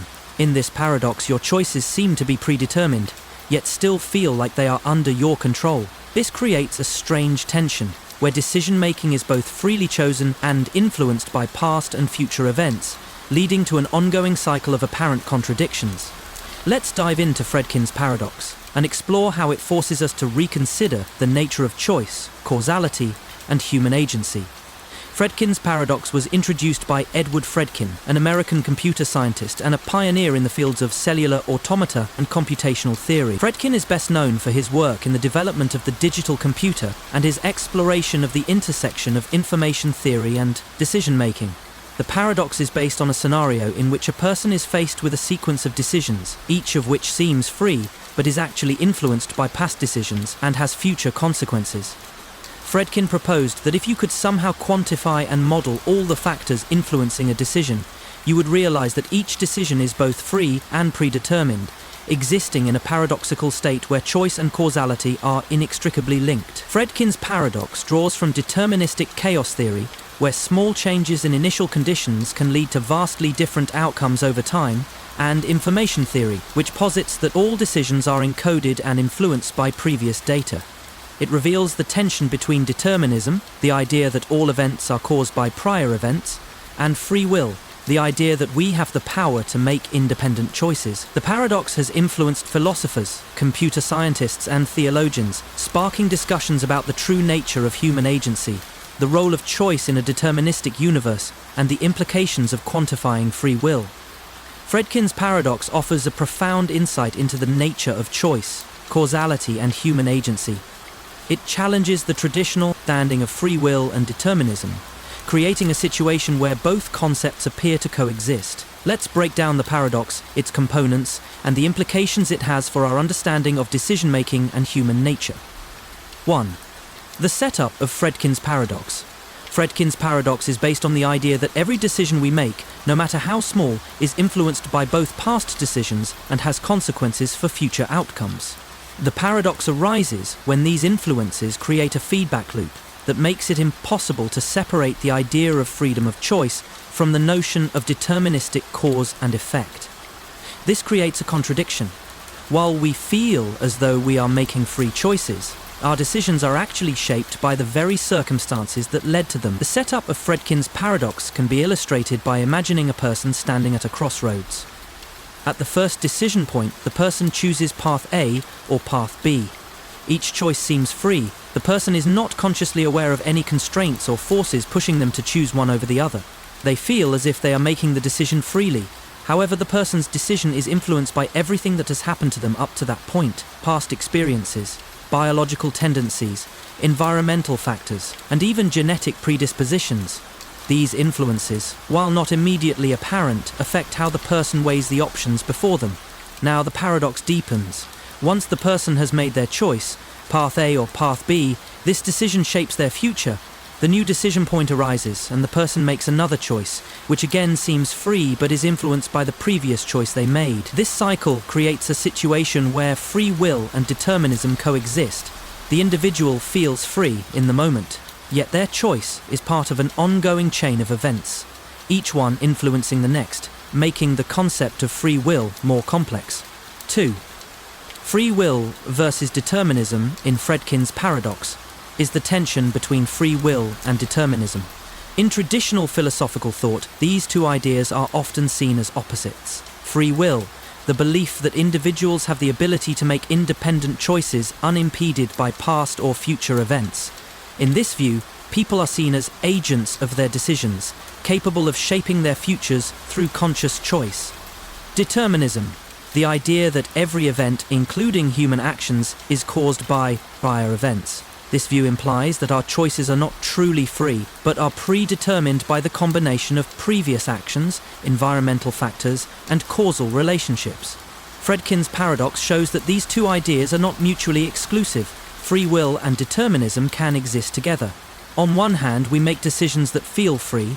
We experience the sensation of making independent choices, of shaping our future. On the other hand, our decisions are always influenced by causal factors beyond our control, making them part of a deterministic process.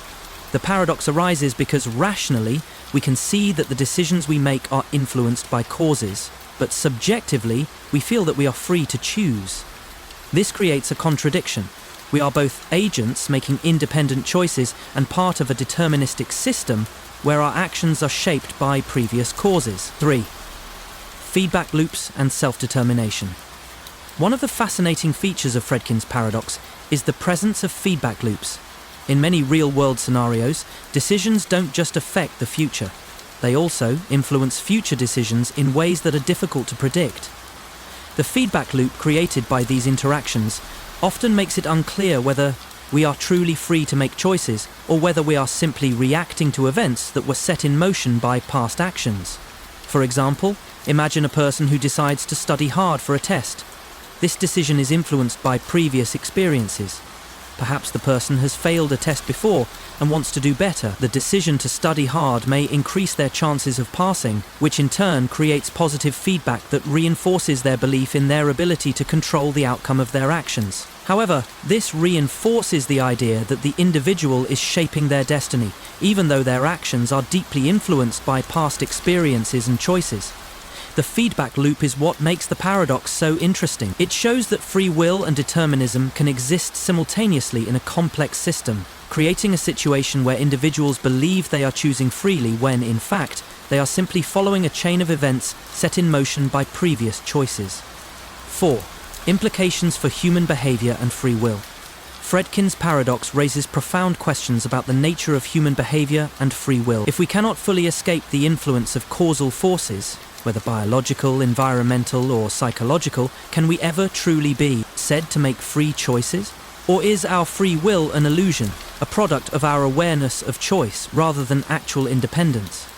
The paradox has implications in several areas. A. Psychology and human behavior. Fredkin's paradox challenges our understanding of human psychology. If every choice we make is influenced by previous decisions, our sense of agency may be more constrained than we realize. People might believe they are making independent decisions when, in reality, they are deeply embedded in a system of causal relationships that shape their behavior. B. Ethics and moral responsibility. The paradox also has significant implications for ethics and moral responsibility. If our decisions are determined by past experiences and external forces, how responsible are we for our actions? Can we hold people morally accountable for choices they were predisposed to make due to past influences? Fredkin's paradox challenges us to reconsider the nature of moral responsibility. Since it's unclear how free our decisions truly are, see the concept of control. Fredkin's paradox also questions the extent of our control over our future. If our actions are determined by a continuous chain of events, how much control do we actually have over our lives? Are we free agents, or are we simply reacting to the environment and past decisions? This epistemic uncertainty about the nature of control is at the heart of the paradox. 5. Resolving the paradox. Indeterminacy and quantum mechanics.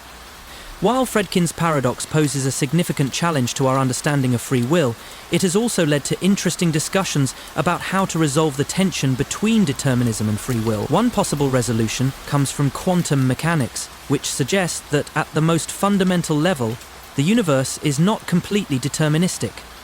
A quantum mechanics and indeterminacy quantum theory introduces the concept of indeterminacy, where certain events, like the decay of radioactive atoms, cannot be predicted precisely, even in principle. This inherent uncertainty at the quantum level could potentially provide room for genuine freedom in the choices individuals make. If the universe, at its most basic level, is indeterministic, then perhaps our decisions are influenced not only by past events, but also by randomness, giving us a certain degree of freedom in our choices. B. Compatibilism. Another potential resolution comes from compatibilism, a philosophical idea that free will and determinism are not mutually exclusive. According to compatibilists, even if our choices are influenced by past events, we can still be considered free if we have the ability to act according to our desires and preferences. This would allow us to make free choices even in a deterministic world, as long as we are not coerced or forced into making them. Green paradox. Imagine a world where, in an effort to protect the environment, governments impose strict regulations on the use of fossil fuels. You would think this would be good for the environment, right? But what if I told you that, in the short term, these regulations could actually accelerate the destruction of the environment? This is the essence of the green paradox, a concept in environmental economics that suggests that some well-intentioned policies aimed at reducing carbon emissions can actually backfire by encouraging resource depletion before regulations take effect. Introduced by economist Hans-Werner Sinn in 2008, the paradox highlights how future expectations about environmental policies can change the behavior of resource owners, leading them to exploit resources more quickly before they become subject to stricter regulations. Let's explore the green paradox and see how seemingly beneficial policies can have unintended consequences when it comes to managing our planet's resources and environmental sustainability. The green paradox was introduced by Hans-Werner Sinn, a prominent German economist, in 2008. Sinn's work explored how government intervention and regulations designed to reduce carbon emissions might unintentionally accelerate climate change in the short term. The paradox emerged from the study of environmental policies such as carbon taxes, emissions limits, and regulations that aim to reduce the consumption of fossil fuels. Shin's argument was based on the idea that resource owners, particularly those in the fossil fuel industry, respond to future policy expectations by altering their behavior. When governments announce regulations that will limit fossil fuel use in the future, resource owners may rush to exploit their resources faster, knowing that future regulations will reduce profits. This leads to increased extraction of fossil fuels in the short term, which can result in higher emissions and worsen the environmental problems the policies are meant to address. The green paradox challenges traditional economic theories, which assume that long-term regulations will always lead to a gradual reduction in resource consumption and environmental harm. Instead, it reveals that future expectations can trigger accelerated resource depletion that undermines the very goals of sustainable development and climate change mitigation. Shin's work sparked significant debate in the fields of environmental, economics, public policy, and climate science, raising important questions about the effectiveness of certain environmental policies and how best to balance the need for immediate action with the goal of long-term sustainability. The green paradox reveals a counterintuitive and unintended consequence of certain environmental policies. By announcing strict future regulations, governments may inadvertently accelerate the very problems they aim to solve. The paradox challenges conventional thinking in environmental economics and offers important insights into the complex dynamics of resource extraction, market behavior, and climate change mitigation. Let's break down the paradox and explore its implications for policy design and sustainable development. 1. The setup of the green paradox. The green paradox arises in scenarios where governments introduce future regulations on fossil fuel consumption or carbon emissions, with the intention of reducing environmental harm. These policies often involve measures such as carbon taxes that make fossil fuels more expensive, cap-and-trade systems that limit the total amount of carbon emissions, emission standards that mandate reductions in carbon emissions over time. At first glance, these policies seem to promise a gradual transition to a greener economy, with reduced dependence on fossil fuels and increased investment in renewable energy sources. However, the paradox occurs when resource owners, such as oil companies, coal producers, or natural gas suppliers, react to the future regulatory framework by increasing their rate of extraction in the short term. The paradox works like this. Anticipating future regulations, resource owners understand that they will face lower profits once the regulations are in place. For example, they may expect that carbon taxes will make fossil fuel extraction more expensive, or that emission limits will reduce demand for fossil fuels in the future. In response to this, they may decide to extract and sell their fossil fuel reserves faster to maximize profits before the regulatory changes take effect. This accelerates resource depletion, leading to increased carbon emissions in the short term. The result is that instead of gradually decreasing emissions, the policy actually accelerates fossil fuel consumption, worsening the very environmental issues that the policy aimed to resolve. In essence, the green paradox shows that future regulations can sometimes create perverse incentives, leading to short-term harm in the name of long-term benefits. 2. The dynamics of resource depletion and market behavior. The green paradox hinges on the behavior of resource owners and their responses to expectations about future regulation. According to traditional economic models, the market equilibrium for non-renewable resources, like fossil fuels, is based on the intertemporal allocation of resources, meaning that resource owners will aim to balance current profits with future profits. However, when future regulations are announced, they alter the incentives of resource owners.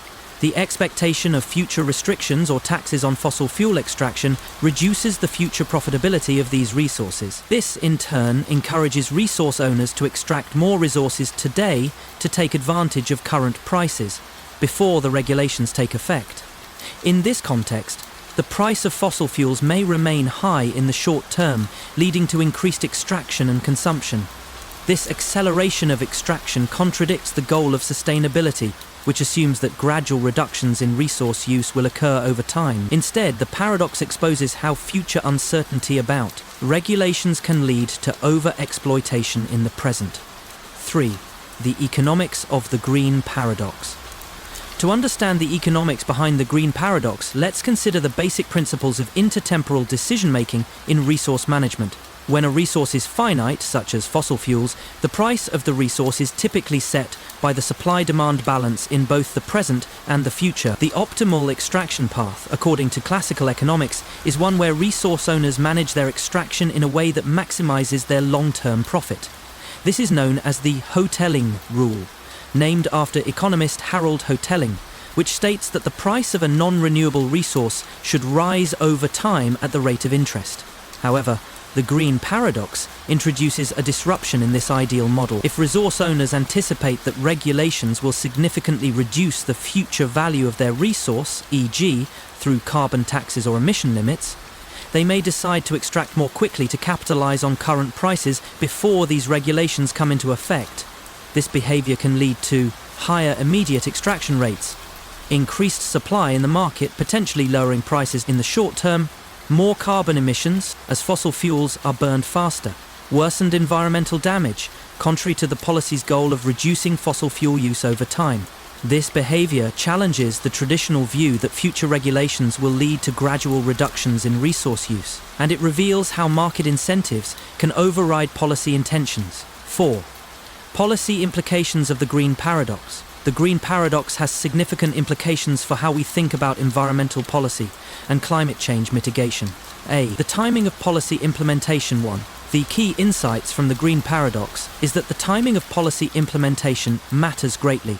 If policies are announced too early and the regulations are seen as distant, they may encourage over-extraction of fossil fuels in the short term, exacerbating the environmental problems they are meant to solve.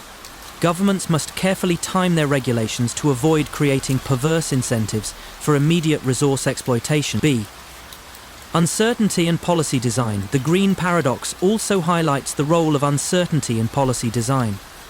If the future of environmental regulations is uncertain, resource owners may act based on speculation about what will happen. This can create a situation where regulations are anticipated but not yet in place, leading to excessive resource extraction in the meantime. To avoid this, policies must be clear, consistent, and credibly enforceable, with well-communicated timelines to reduce speculative behavior. C. Market-based approaches versus command and control regulations. The paradox also raises questions about the effectiveness of market-based policies like carbon taxes and cap-and-trade systems. While these policies are designed to provide economic incentives for reducing carbon emissions, they can inadvertently encourage early resource extraction. An alternative approach may involve command and control regulations, such as direct restrictions on extraction or gradual phase-outs of fossil fuel usage, to avoid triggering short-term exploitation. 5. Resolving the paradox. To mitigate the effects of the green paradox, policymakers might consider the following approaches. Gradual policy implementation. Instead of announcing sudden future regulations, governments could implement policies that slowly ramp up over time, giving companies a clear and predictable pathway for reducing emissions without encouraging immediate exploitation. Incentives for renewable energy. Creating strong incentives for the adoption of renewable energy technologies could reduce the dependence on fossil fuels, making it easier to implement policies that limit fossil fuel use without triggering negative short-term effects. Clear and credible regulations. Ensuring that environmental policies are credible and well enforced can reduce speculative behavior by resource owners, minimizing the incentive to overexploit fossil fuel reserves in anticipation of future policies. Hedgehog's dilemma paradox. Imagine two hedgehogs, cold and seeking warmth, drawn toward each other in the snow.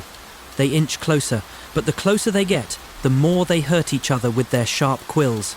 They want to be close, to share warmth and comfort, but their self-defense mechanisms make it impossible without causing pain. This is the essence of the hedgehog's dilemma paradox, a metaphor that captures the tension between our desire for intimacy and the fear of emotional vulnerability. In human relationships, we often yearn for closeness, but the very act of getting too close can lead to emotional pain. The paradox highlights the delicate balance between connection and self-protection, illustrating how our defense mechanisms can both protect us and isolate us. Let's dive into the hedgehog's dilemma paradox and explore how vulnerability, intimacy, and self-preservation create a complex web of human emotions. The hedgehog's dilemma is a metaphor used to explain the paradox of intimacy and the tension between emotional closeness and self-protection. The concept was first introduced by Arthur Schopenhauer, a German philosopher, in his work on human relationships and the psychology of isolation. Schopenhauer likened humans to hedgehogs, who, in cold weather, instinctively seek warmth from one another, but cannot get too close without causing each other pain because of their sharp quills. While Schopenhauer introduced the metaphor in the 19th century, it gained more widespread attention in the 20th century, especially in the context of psychology and relationship theory. The hedgehog's dilemma became a useful tool for understanding the complex nature of human relationships, particularly the emotional distance and intimacy that many people experience. The dilemma symbolizes the human condition of wanting to connect with others, but struggling with the emotional risks that come with intimacy. Modern psychology and relationship studies often refer to the hedgehog's dilemma when discussing attachment theory, emotional vulnerability, and the dynamics of close relationships.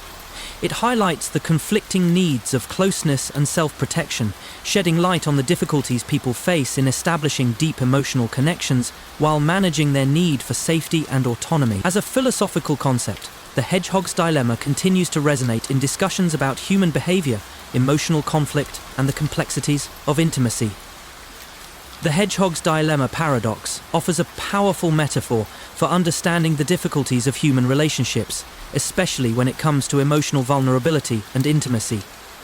The paradox illustrates the tension between closeness and the fear of pain that often accompanies emotional connection.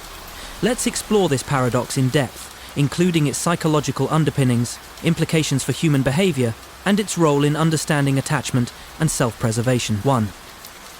The setup of the hedgehog's dilemma. The metaphor of the hedgehog's dilemma is simple, yet deeply evocative. Two hedgehogs, seeking warmth during a cold winter, move closer to each other. However, their sharp quills, a natural self-defense mechanism, make it painful to get too close.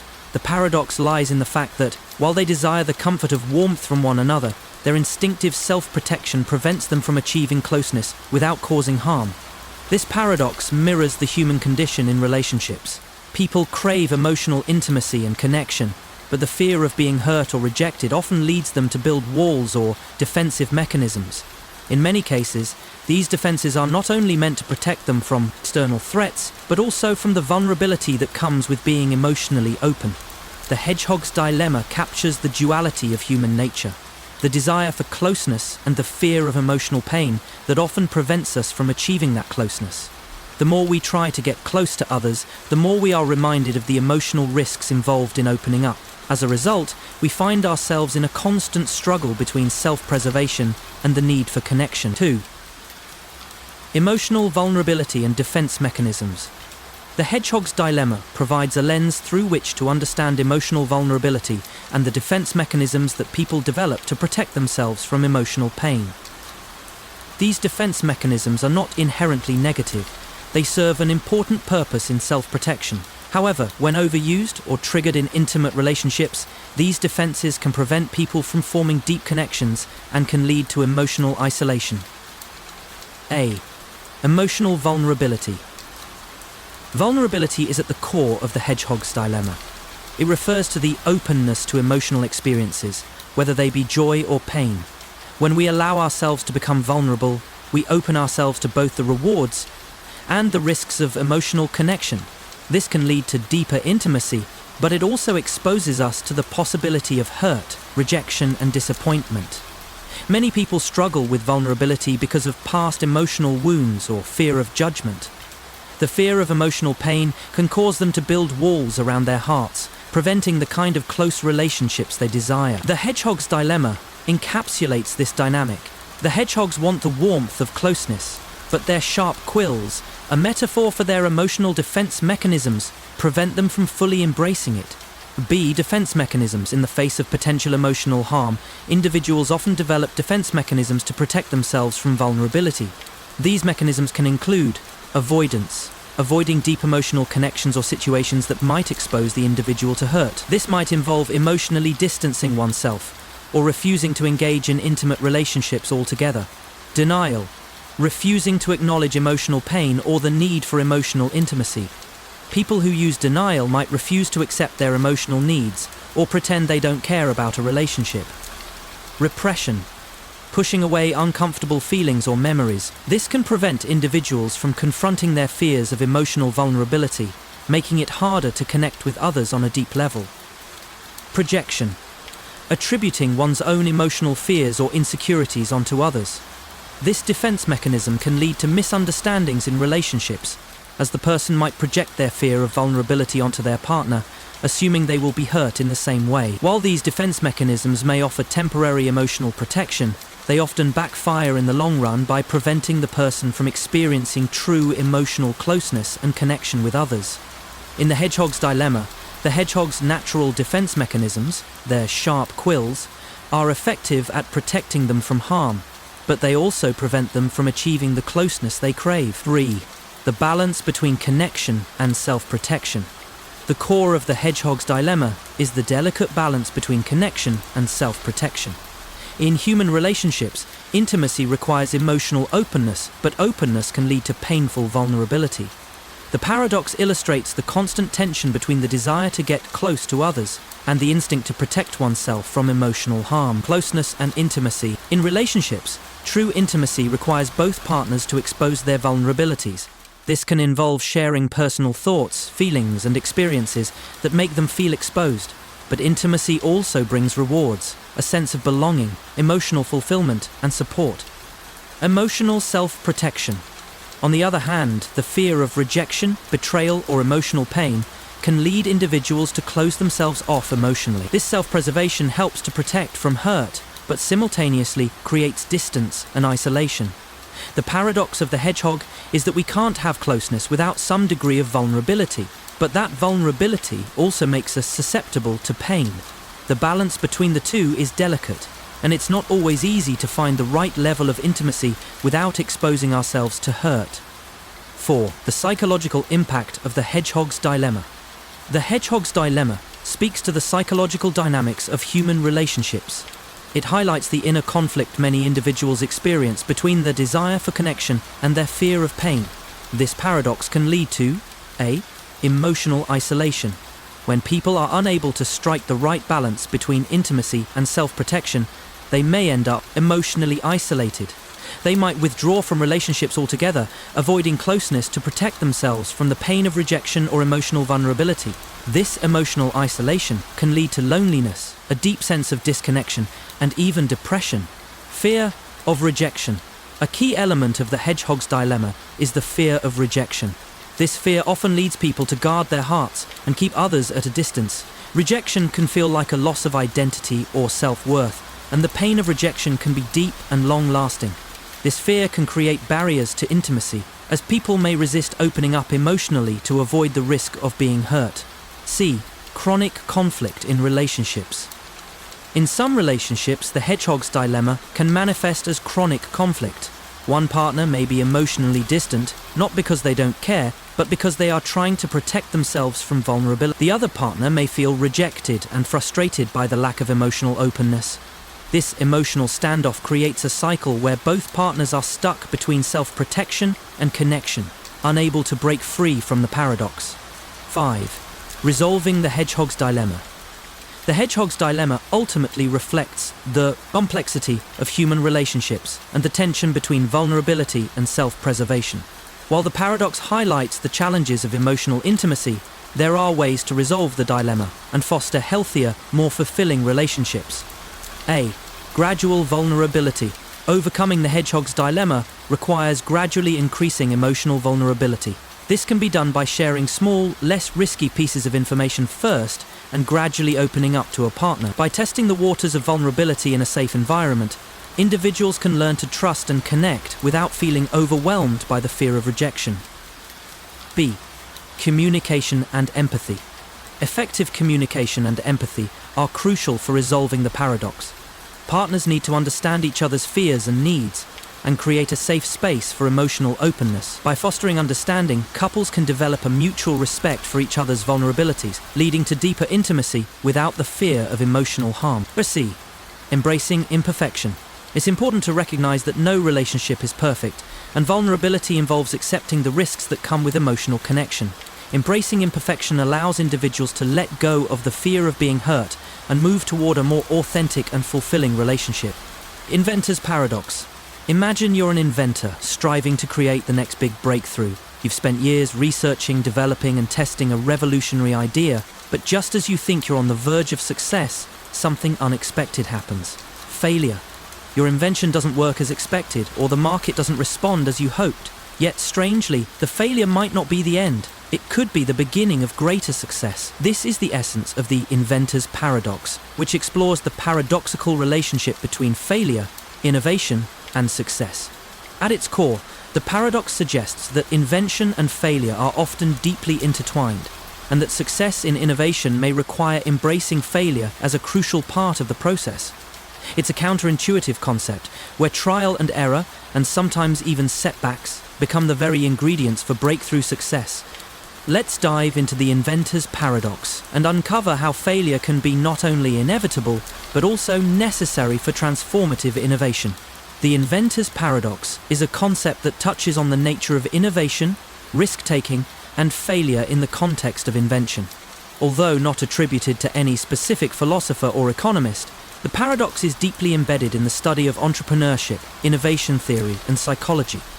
The idea of failure being integral to success in innovation can be traced back to the experiences of inventors and entrepreneurs throughout history. One of the most famous examples of this paradox is the life of Thomas Edison, who is widely credited with the invention of the light bulb. Edison famously said, "I have not failed, I have just found 10,000 ways that won't work." His perspective captures the essence of the inventor's paradox, that failure is not a defeat, but a crucial part of the learning process that ultimately leads to success. The idea that failure can be productive and necessary for success in innovation has been echoed by many entrepreneurs and creators throughout history, including figures like Steve Jobs, James Dyson, and Elon Musk. The inventor's paradox challenges traditional notions of success, encouraging a shift in perspective where failure is valued as an essential part of the creative process. In innovation theory, this paradox emphasizes the importance of trial and error, resilience, and the ability to learn from mistakes in order to reach groundbreaking solutions. It has become a key component of entrepreneurial wisdom in modern times. The inventor's paradox explores the counterintuitive relationship between failure and success in the context of innovation. The paradox reveals that the path to groundbreaking inventions is often paved with failure, not as an obstacle, but as a necessary component of the creative and experimental process. Let's break down the paradox, its implications, and how embracing failure can ultimately lead to transformative success in invention and entrepreneurship. 1. The setup of the inventor's paradox. The inventor's paradox revolves around the idea that failure is not simply a roadblock on the path to success. Rather, it is an integral part of the creative process. In many cases, failure provides valuable insights, helping inventors and innovators refine their ideas, test hypotheses, and identify new possibilities that might have been overlooked in the initial stages. Inventions rarely emerge as fully formed, ready-to-market products on the first try. Rather, they are the result of countless iterations, each marked by trial and error. The process of failing, learning from those failures, and then adjusting the approach is a natural and essential part of the path to successful invention. A. The cycle of trial and error. The cycle of trial and error is at the heart of the inventor's paradox. In the early stages of invention, failure often provides the feedback that innovators need to refine their ideas. A failure is not necessarily a sign that the invention is not viable. Rather, it suggests that a particular approach has not yet led to the desired outcome. By learning from mistakes, innovators can make adjustments that ultimately improve the design and functionality of the invention. Take the example of Edison and his development of the light bulb. Edison reportedly tested thousands of different materials for the filament before he finally found one that worked. Each failure provided valuable insights into what didn't work, which guided him toward discovering the right material. His attitude toward failure, seeing it as a step forward, was crucial to his eventual success. B. Failure as a teacher. Failure serves as a teacher for inventors and innovators. It is through mistakes and setbacks that valuable lessons are learned, guiding the innovator toward more effective solutions. In fact, many of the most transformative innovations in history were the result of unintended consequences of failures. For instance, the development of the Post-it note by 3M occurred when a researcher accidentally created a weak adhesive. Instead of dismissing the product as a failure, he recognized its potential and transformed it into a successful product. The inventor's paradox suggests that failure is not only a byproduct of innovation, but also a catalyst for progress. When innovators fail, they often gain insights into what works, which allows them to iterate, improve, and eventually succeed. 2. The fear of failure in innovation. One of the reasons the inventor's paradox is so powerful is because it challenges the widespread fear of failure that often hinders innovation. In many cultures, failure is seen as a negative outcome, something to be avoided at all costs.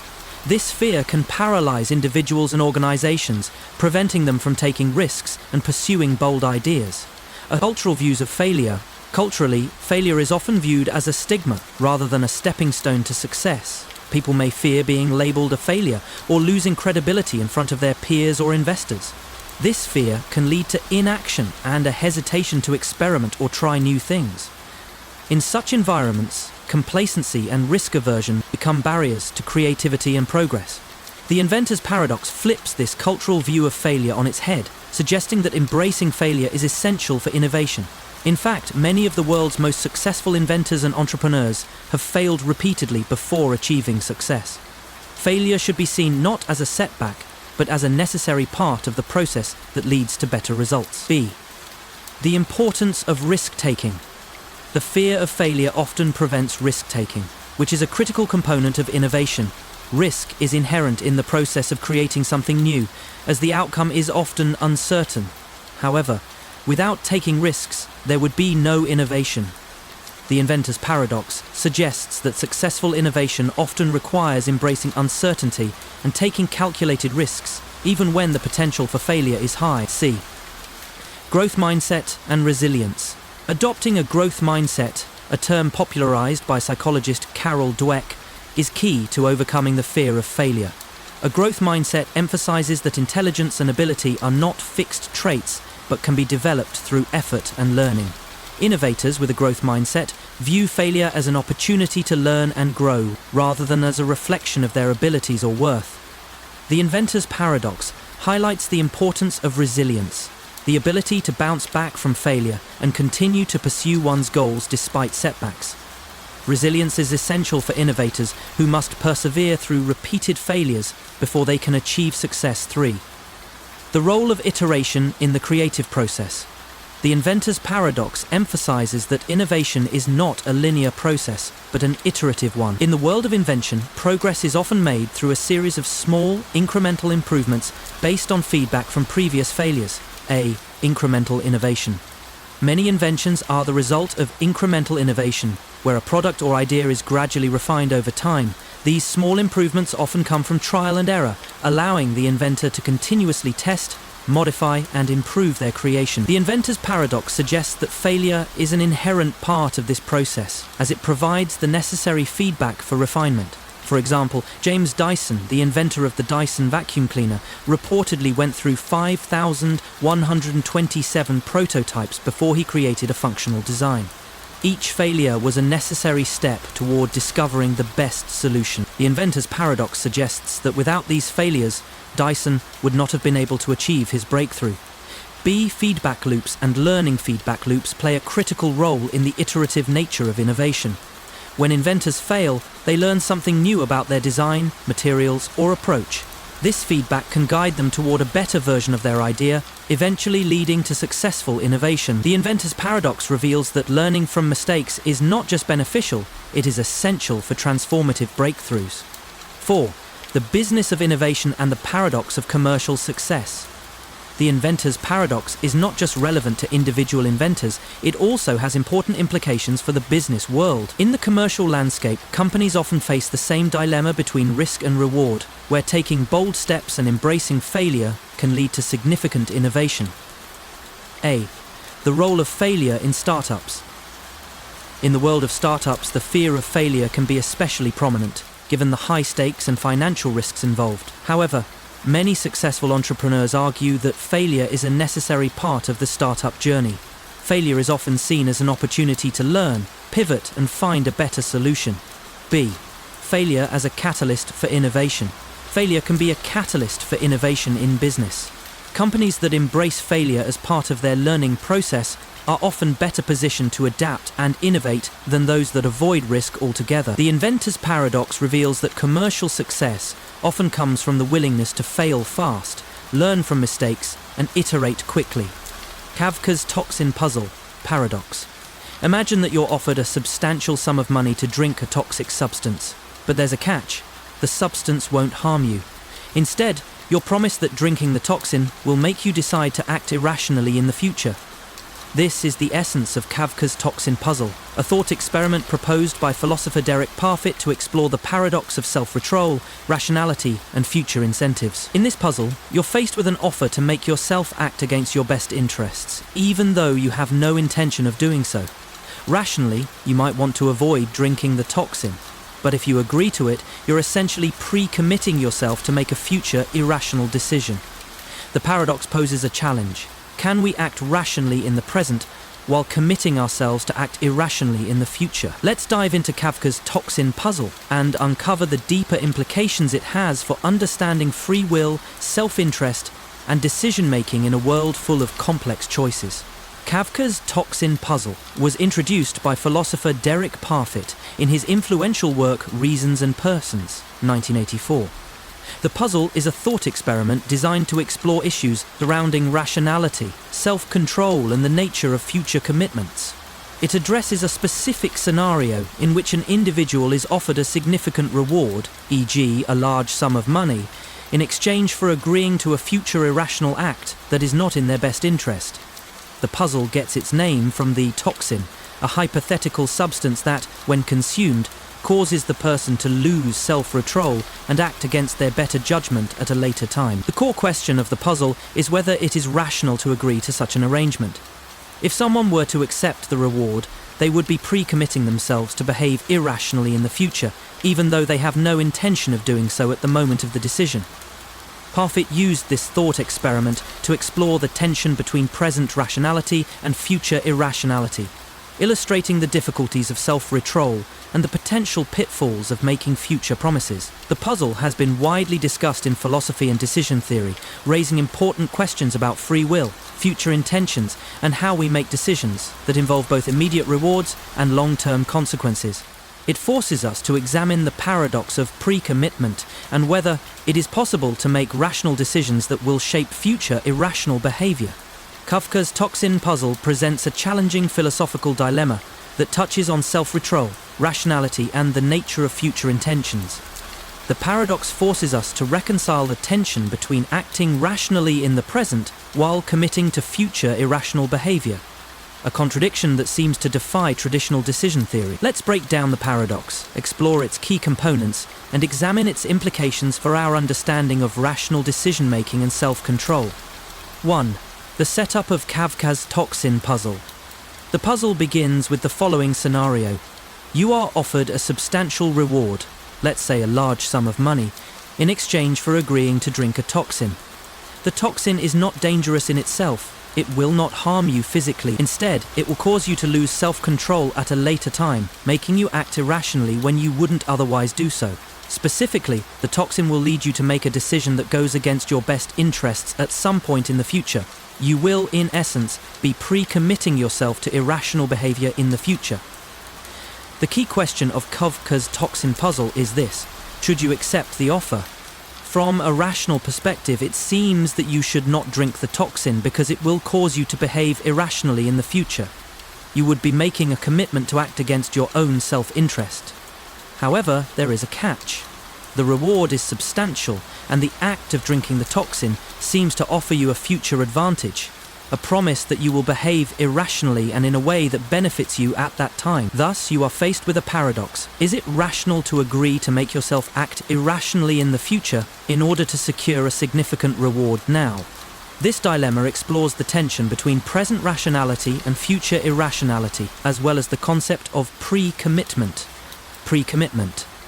2. The nature of pre-commitment and rationality. The core issue at the heart of Kafka's toxin puzzle is the concept of pre-commitment, the act of binding oneself to a future course of action. The paradox suggests that self-control and rational decision-making can conflict when individuals attempt to make decisions for their future selves. In the puzzle, you are not simply choosing between two present alternatives, you are pre-committing yourself to behave in a particular way at a later time, despite having no desire to act irrationally at the moment. A. Pre-commitment and self-interest. Pre-commitment involves making a decision today that will affect future behavior. In this case, by agreeing to drink the toxin, you are committing to a future act of irrationality. Drinking the toxin itself ensures that you will act in a way that runs counter to your self-interest later on. The self-interested part of you may object to this commitment, knowing that it will harm your future decisions. However, the present reward, the money offered in exchange for agreeing to the pre-commitment, might lead you to consider the future irrational behavior as a secondary issue. This creates a conflict between the rational decision to avoid irrational behavior and the immediate reward of the offer. The paradox lies in the fact that self-interest encourages you to choose the reward now, but it requires you to accept a future irrationality that contradicts your current rational decision-making. The temporal discounting, one explanation for why someone might accept the offer despite the future irrationality, is temporal discounting. The psychological tendency to value immediate rewards more highly than future ones. Even though the toxin will cause you to act irrationally in the future, the immediate monetary reward might feel too significant to resist. Temporal discounting suggests that people often weigh present benefits more heavily than future costs, which may explain why individuals are willing to engage in irrational decisions despite knowing the long-term consequences. In the Kafka's toxin puzzle, this tendency to discount the future is a key part of the paradox. By agreeing to the toxin, you are valuing the present reward over the potential irrationality that will occur in the future. 3. Rationality, self-control, and future behavior. Kafka's puzzle forces us to confront the nature of rationality and self-control in decision-making. Typically, rationality is defined as the ability to make decisions that maximize self-interest. In the context of this puzzle, rationality would suggest avoiding irrational behavior at all costs, especially when the effects of that irrationality will have a negative impact on your future. However, the paradox challenges this idea by introducing the element of future behavior. If you agree to drink the toxin, you are essentially giving up the autonomy and control over your future decisions. The paradox presents the conflict between rational present choices and future commitments that lead to irrational behavior. A. Temporal, v.e. global, rationality. This conflict can be framed in terms of temporal rationality versus global rationality. Temporal rationality refers to the idea that rational decisions should be based on the immediate situation and rewards. If you are focused on the present, the reward of money might seem to justify drinking the toxin. Global rationality focuses on making decisions that maximize long-term well-being, which would suggest avoiding the toxin because it leads to future irrationality. Kafka's paradox highlights the tension between these two forms of rationality. While the present decision to accept the offer might seem rational from a temporal standpoint because of the immediate reward, it contradicts global rationality, which would guide you to avoid future irrational behavior. 4. The paradox of predicting future irrationality. Another aspect of the Kafka's toxin puzzle is the idea of predicting future behavior and the limits of free will. In this scenario, you are not only deciding whether to drink the toxin, but also committing yourself to future irrationality. The paradox asks whether it is possible to predict and control future behavior. Pages. A translation from Greek, particularly irrational behavior when making decisions in the present. In this sense, the paradox speaks to the issue of determinism versus free will. If you predict that you will act irrationally in the future due to drinking the toxin, does that mean you are removing your free will in the future? The paradox suggests that free will may not be as clear-cut as it seems, especially when decisions are made in advance that affect future actions. 5. Implications for decision theory and philosophy. Kafka's toxin puzzle has profound implications for decision theory and the study of self-control. A. Pre-commitment and personal autonomy. The puzzle raises important questions about pre-commitment and personal autonomy. If an individual can make decisions today that influence their future behavior, this challenges the idea of complete autonomy over one's future choices. It questions whether we can truly control our future actions, or whether certain decisions effectively limit our future freedom. B. the problem of rational self-interest. The paradox also reveals the complexities of rational self-interest. It forces us to reconsider the traditional assumption that rational decisions always align with long-term well-being. The paradox suggests that individuals may make decisions that seem rational in the short term, but lead to irrational outcomes in the future. This raises questions about how we define rationality and whether it's always tied to long-term self-interest. Morton's fork paradox. Imagine being forced to choose between two seemingly unfavorable options. The first is a difficult, painful choice, a hard path that leads to some discomfort. The second is equally unappealing, but it's based on a promise of future benefit that might never come.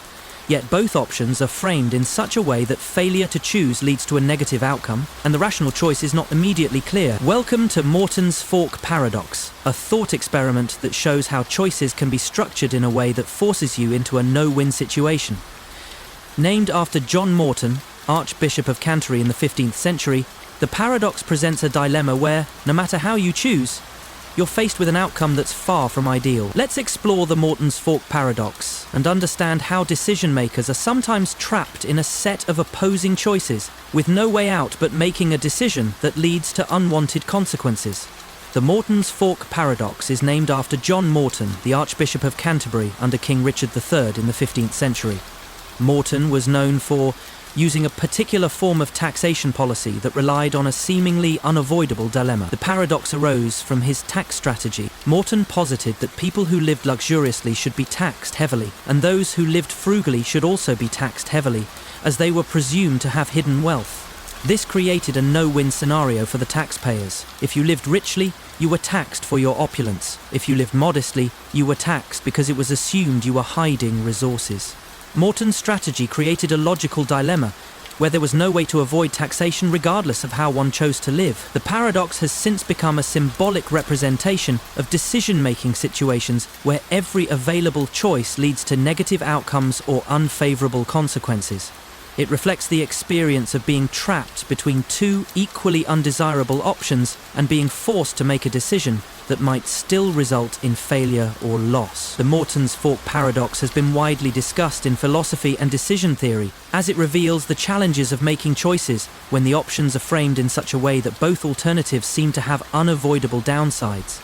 It also serves as an example of the complexity and limitations in human decision-making. The Morton's fork paradox is a thought-provoking paradox that exposes how choices can sometimes be constructed in such a way that no matter how one decides, they are faced with a negative outcome. The paradox is not about having bad options, but about being forced into a situation where the decision-maker must choose between two equally undesirable options that ultimately lead to the same undesirable result. Let's explore the paradox in more depth, looking at its implications for decision theory, ethics, and human behavior. 1. The setup of Morton's fork paradox. The Morton's fork paradox arises in a situation where a decision maker is confronted with two options that seem to have equally undesirable consequences and both lead to negative outcomes, regardless of which is chosen. In its original context, John Morton devised a tax strategy in which he argued that those who lived luxuriously should be taxed because they could afford it. Those who lived frugally should also be taxed because it was assumed that they were hiding wealth. For the taxpayer, this was a classic dilemma. No matter how they lived, they were subject to taxation. There was no escape from paying taxes, regardless of their lifestyle. In its broader application, the Morton's fork paradox applies to situations where people are faced with choices that, although seemingly different, both have unfavorable consequences. The paradox shows that decisions are not always about finding the best outcome, but sometimes about navigating a complex landscape of equally bad options. A. The structure of the paradox. The paradox occurs when the framing of choices makes it impossible to choose one alternative without suffering from a negative consequence. For instance, choice A. One option may involve a certain immediate loss or sacrifice. Choice B. The other option may seem like a better choice but leads to a delayed or hidden loss. The key element of the paradox is that both choices seem unfavorable, but you must choose one. The decision maker is locked in. There is no perfect option that guarantees a good outcome. This is the essence of Morton's fork. Regardless of which option you choose, the result will lead to unwanted consequences, and you must choose one anyway. 2. Decision theory and Morton's fork. The Morton's fork paradox illustrates a situation that is often encountered in decision theory, a choice between two undesirable outcomes. In decision theory, the goal is typically to maximize utility, which involves selecting the option that offers the best outcome based on available information. However, when the options available lead to negative consequences, the decision maker faces a moral or practical dilemma. A. Framing effects and rational decision making. One of the key aspects of the Morton's fork paradox is the framing effect, which occurs when the way in which choices are presented to the decision maker shapes their understanding of the options. If the available choices are framed as equally undesirable, the decision maker may experience confusion or anxiety, not knowing how to navigate the dilemma rationally. Rational decision-making in theory would suggest that one should weigh the consequences of each option and select the one with the least harm. However, when both options are equally bad, the framework of rational decision-making breaks down, as there are no optimal solutions. Cognitive dissonance and negative choices. In some cases, the Morton's fork paradox may lead to cognitive dissonance, a psychological state where the decision-maker experiences mental discomfort due to the conflicting nature of their choices. Since both choices are framed as unfavorable, the decision-maker is likely to experience tension between wanting to avoid the negative consequences and having to make a choice that still results in harm. Cognitive dissonance arises when a person recognizes that there is no ideal choice, but still feels compelled to make a decision. This emotional distress can sometimes lead people to choose the lesser evil based on subjective criteria like personal comfort, immediacy, or social pressure, even if it doesn't lead to an objectively better outcome. 3. Examples of the Morton's fork paradox in real life. While Morton's fork originated in the context of taxation, its structure applies to many real-life situations, from politics and economics to everyday personal decisions. The paradox shows that people are often faced with choices where both options are equally unappealing but still must be acted upon. Here are a few examples. A. Political dilemmas and policy choices. In politics, the Morton's fork paradox is often seen in policy making, where governments face choices between two unpopular policies. For example, a government might face the choice between raising taxes to fund public services, which alienates voters but ensures future sustainability, cutting public services to reduce government spending, which causes immediate harm to citizens but maintains lower taxes. Both options are unfavourable in their own right, but the government must choose between them. Regardless of which policy is implemented, there will be backlash, but the choice must still be made. B.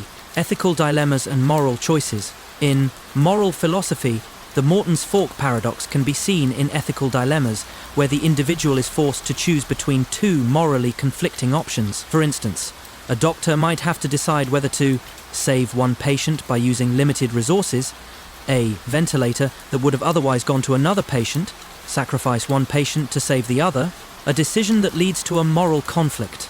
In both cases, the decision maker is trapped between two equally tragic outcomes, yet a choice must be made. Personal life decisions. In personal life, individuals might be faced with a career choice that involves staying in a comfortable job with long-term security but no room for growth, leaving the secure job to take a risky opportunity in a new field that might provide greater rewards but also carries a higher chance of failure.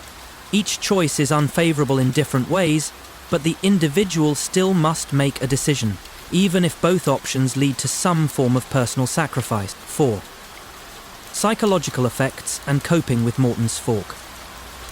The Morton's fork paradox has significant psychological effects on decision makers, particularly in terms of anxiety, guilt, and regret. People may feel as though they are stuck in a situation where, no matter what they do, they cannot avoid negative consequences. Here's how individuals cope with this paradox. A. Decision avoidance. One response to the Morton's fork paradox is to avoid making a decision altogether, which is a form of avoidant coping. This can manifest as procrastination or the hope that the problem will resolve itself over time. While this might provide temporary relief, it often leads to increased anxiety and longer-term consequences. B. Seeking external guidance. People might turn to others for advice or try to shift the responsibility for the decision onto someone else. This can sometimes alleviate the psychological burden, but it also may lead to passing on the dilemma rather than confronting it directly. C. Accepting the dilemma. Some individuals may accept the paradox and try to choose the lesser of two evils. By recognizing that both options are unfavorable, they may prioritize factors like personal values, emotional resilience, or long-term goals to guide their decision. Navigation paradox. Imagine you're trying to navigate through a city using a map. The goal is simple. You need to get from point A to point B. But then you come across a strange sign. It directs you to go north to reach your destination, but the map clearly shows that point B lies to the south. In a moment of confusion, you realize that if you follow the sign, you'll move away from your goal, but if you ignore it, you're left questioning the logic of the entire system. This is the essence of the navigation paradox, a situation where logical rules and practical decisions seem to clash, creating a situation that defies simple resolution. The paradox exposes the challenge of making choices when seemingly rational directions lead to an outcome that contradicts your goals. Let's dive into the navigation paradox and explore how our sense of direction and logical consistency can sometimes create circular dilemmas that are difficult to resolve. The navigation paradox is a thought experiment that arises in the study of logic, decision theory, and philosophical puzzles. While not attributed to a single philosopher, the paradox draws on ideas from spatial reasoning and the inherent circularity found in many paradoxes that involve choices and directions. The paradox shares similarities with classic logical paradoxes such as Zeno's paradoxes, where a process seems to loop infinitely or contradict itself due to the rules of movement. However, the navigation paradox specifically involves a situation where the choices for movement are logically inconsistent with each other, even though each choice may seem rational on its own. The paradox has implications in both theoretical philosophy and practical navigation, as it highlights the conflict between logical consistency and real-world decision-making. In the context of modern navigation systems, such as GPS, the paradox can arise when conflicting instructions are presented, leading to confusion and frustration. In philosophical terms, the navigation paradox is often used as a way to discuss how decision-making processes can become self-contradictory or difficult to resolve when choices are based on inconsistent premises or goals. The paradox highlights the challenges people face when trying to make coherent decisions in situations where the logical rules of navigation or movement fail to align with practical outcomes. The navigation paradox exposes a tension between rational decision-making and practical navigation. It illustrates how logical directions may conflict with real-world constraints, leaving the decision-maker in a circular dilemma. Let's break down the paradox, its implications, and how it applies to both theory and real-world decision-making. 1. The setup of the navigation paradox. The navigation paradox is simple in setup, but deeply problematic in its implications. Imagine that you are using a map or a GPS system to navigate through a city. Your goal is to reach point B, and you are confident that the best path is to head south based on the map's guidance. However, you come across a sign or a voice from your GPS telling you to go north, which seems contradictory to your goal of heading south.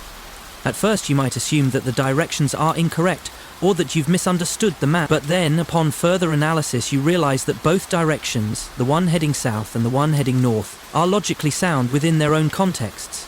The paradox arises from the conflict between following one path that leads to your destination and being told to follow another, seemingly rational direction that takes you further away from your goal. You face a logical dilemma should you follow the map, which shows that heading south will eventually get you to point B, or should you follow the sign directing you north, despite it conflicting with your goal? The paradox highlights the tension between following an instruction that appears to be logically valid, but counterproductive to your objective, and sticking to your original course based on the map's guidance. 2. The circularity of the navigation paradox. The core issue with the navigation paradox lies in the circular reasoning that can occur when the choices are framed in such a way that the instructions themselves are contradictory. The paradox can be explained in terms of logical consistency and how conflicting information leads to confusion and decision paralysis. A conflict of instructions. When directions conflict, a rational actor is forced to choose one path, but both paths may seem to be logically valid. Here's the dilemma. The map or GPS suggests one direction, heading south. The sign or another set of instructions suggests a different direction, heading north. Both pieces of information appear logically sound. You are told that heading south will eventually get you to point B, and the sign or GPS seems to be suggesting a valid route too. However, these two directions conflict, leaving you unsure of which one to follow. B. The paradox of reasonable choices. The paradox lies in the fact that both choices are not inherently unreasonable, they each seem to follow their own logical reasoning.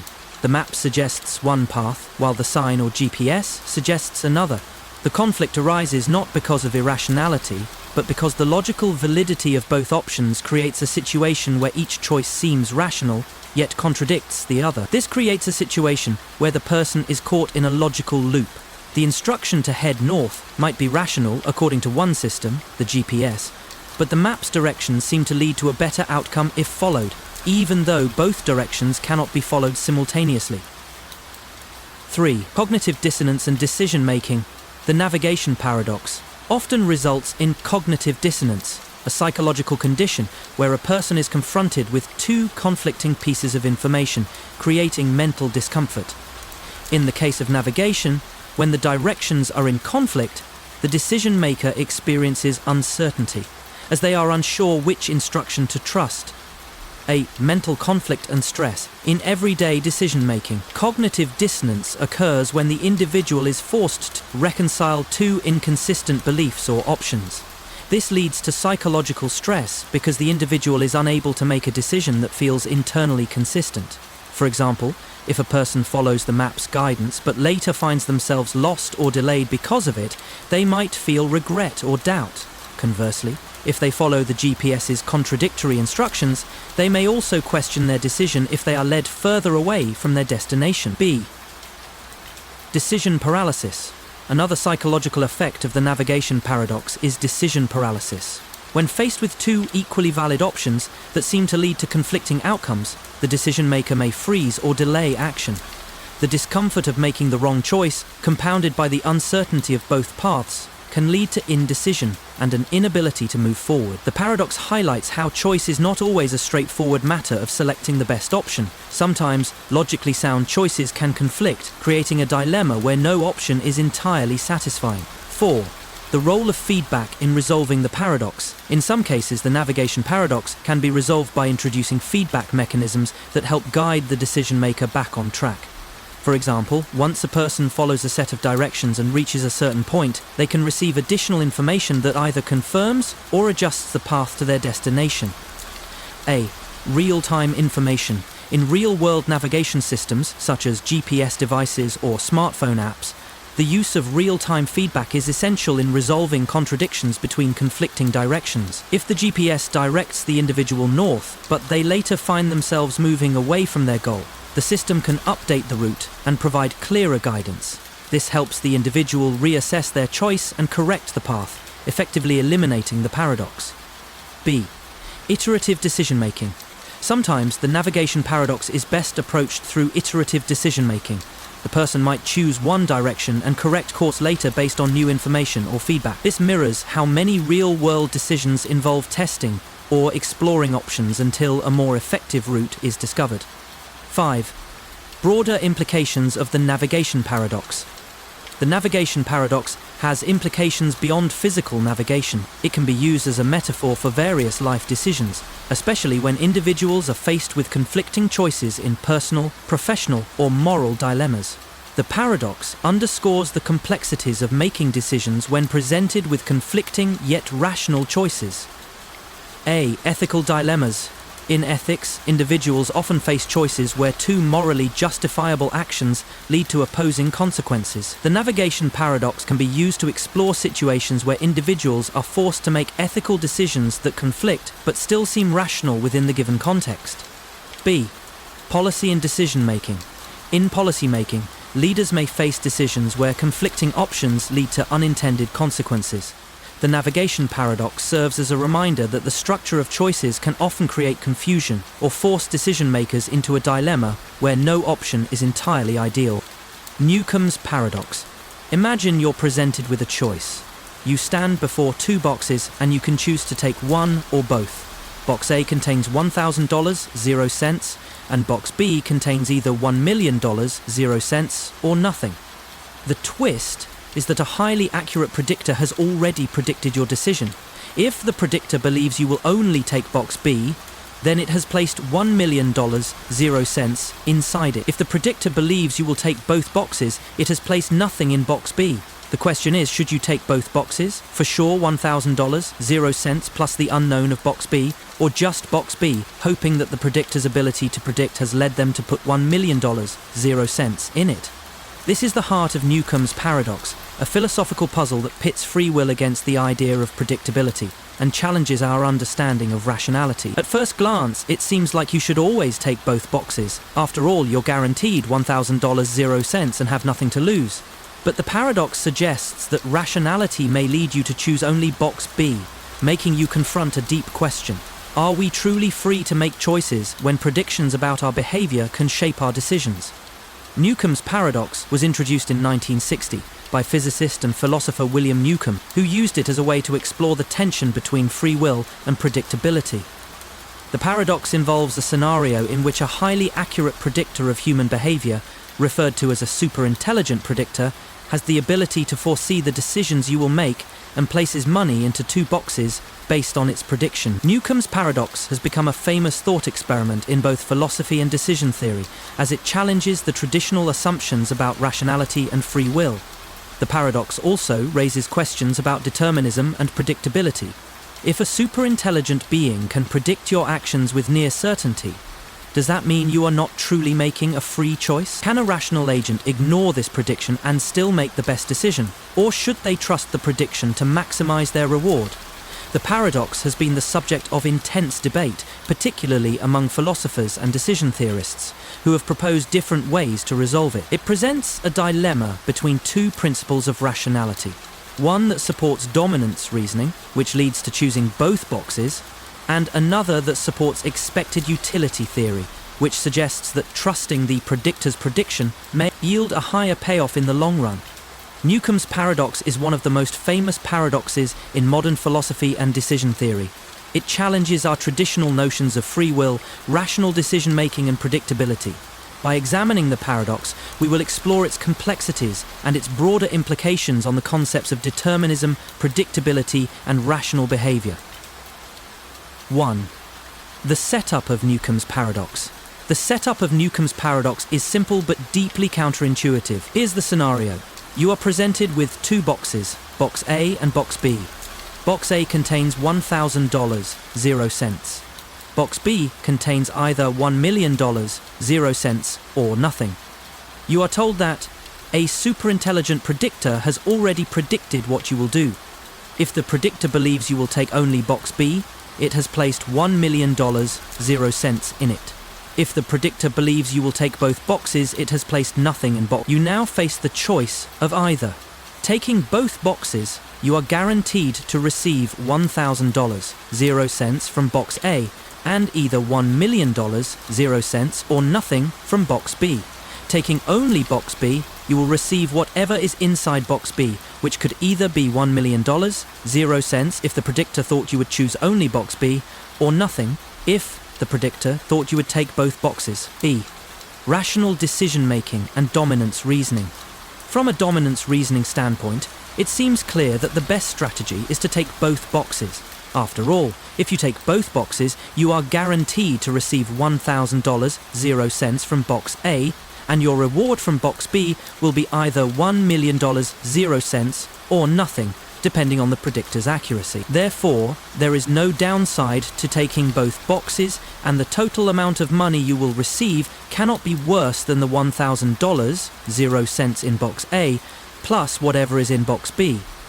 This approach seems intuitively rational. Since Box A contains $1,000, 0 cents, no matter what, and Box B may contain $1 million, 0 cents or nothing based on the predictor's behavior, taking both boxes ensures that you receive the maximum amount possible, the $1,000, 0 cents plus whatever's in Box B, expected utility theory in the predictive model. However, a different perspective based on expected utility theory suggests that you should only take Box B, despite the apparent logic of taking both boxes. The reason lies in the predictor's accuracy. The predictor is assumed to be extremely accurate, so much so that it can predict your behavior with near certainty. From this perspective, choosing both boxes may seem like a rational decision in the short term, but it ignores the long-term utility of trusting the predictor. If you believe the predictor's accuracy is high, then choosing only box B would maximize your expected utility. The reasoning behind this is that the predictor will likely have placed $1 million, 0 cents, in box B if it predicts you will take only that box. Thus, by choosing only box B, you maximize your payoff by aligning with the predictor's expectations. Here's where the paradox arises. Dominating reasoning suggests that taking both boxes will give you a higher immediate payoff, but expected utility theory suggests that trusting the predictor's judgment and taking only box B will give you the highest expected payoff in the long term, given the predictor's perfect track record. 2. Free will and determinism in Newcomb's paradox is its challenge to the concept of free will. If the predictor can forecast your actions with near certainty, then it seems that your choice is not as free as it may appear. You are being locked into a predetermined set of outcomes based on the predictor's knowledge of your decision-making tendencies. A. The problem of predictability. The paradox suggests that, even if you feel as though you are freely choosing, your actions might already be predicted by the superintelligent predictor. If the predictor has perfect information about you and your behavior, then your future decision, in this case whether to choose one or both boxes, may already be determined by the predictor's understanding of you. This raises the issue of whether you truly have free will, or whether your decisions are predictable based on a set of variables you may not even be aware of. B. The role of rationality. Another key element of the paradox is the concept of rationality in decision-making. Rational decision-making traditionally assumes that individuals make choices that maximize their self-interest, based on available information. However, Newcomb's paradox suggests that even rational choices might be suboptimal when predictability is taken into account. Rationality, in this case, conflicts with the idea of free choice, because your best strategy depends on trusting the predictor, despite being aware that the predictor's knowledge could undermine your sense of autonomy. A. The paradox of free will versus determinism. If the predictor is almost always right, then your actions are deterministic, as they are already predicted. Even though you may feel as if you are choosing freely, your decision is likely predetermined by the predictor's knowledge of your behavior. This paradox forces us to confront the question: how free are our choices really when predictability can shape the decisions we make, even before we know what they will be? 3. Resolving the paradox.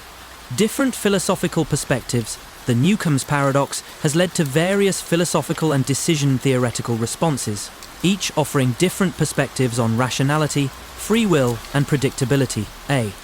Two-box boxing. One boxing. The primary debate revolves around whether to choose both boxes, two boxing, or only box B. Two boxing is based on the dominance principle and seems to be the rational choice from a short-term perspective, since it guarantees $1,000 0 cents plus whatever is in box B. One boxing, however, adheres to expected utility theory and suggests that, given the predictor's accuracy, box B is likely to contain $1 million, 0 cents if you trust the prediction B. Resolving the paradox through game theory. In game theory, the paradox is often viewed through the lens of cooperative game theory, where the objective is to maximize payoff by cooperating with the predicted outcomes. Here, one boxing may be seen as the strategy that maximizes the joint payoff, i.e., trust the predictor's judgment to ensure a higher expected utility. The paradox of deterministic predictions. Some philosophers and theorists suggest that the paradox highlights the limits of rationality in the face of deterministic predictions. If the predictor's knowledge of your actions is perfect, your choice becomes a function of this knowledge rather than your autonomy. 4. Practical implications and the nature of rational decision-making. The Newcomb's paradox has significant implications for understanding rational decision-making in real-world scenarios. Predictability in human behavior is a central issue in fields like economics, psychology, and political science. The paradox suggests that human actions may be more predictable than we realize. which has implications for understanding consumer behavior, voting patterns, and other forms of decision-making. Self-interest and long-term utility may not always align in the way traditional decision theory suggests. The paradox challenges the idea that immediate payoffs should always be prioritized, as long-term trust in predictors can often lead to better outcomes. No-show paradox. Imagine you've made a commitment to attend a highly anticipated event, perhaps a concert, a lecture, or even a dinner with friends. You've been looking forward to it for weeks, but when the day arrives, something strange happens.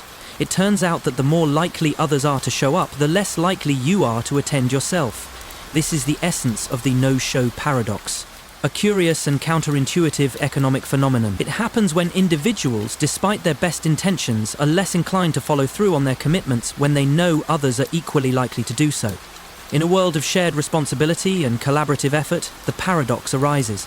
The more people who are expected to attend, the more people fail to show up. This paradox challenges our expectations of human behavior, suggesting that social incentives and commitment mechanisms don't always work the way we think. Let's dive into the no-show paradox and explore how group dynamics, expectations, and individual incentives combine in ways that lead to collective non-action. The no-show paradox is a well-known phenomenon in economics, particularly in the study of game theory and collective action problems. It relates to a situation where individuals fail to follow through on commitments or appointments not because they lack the desire to attend or participate, but because of a complex interplay of social incentives.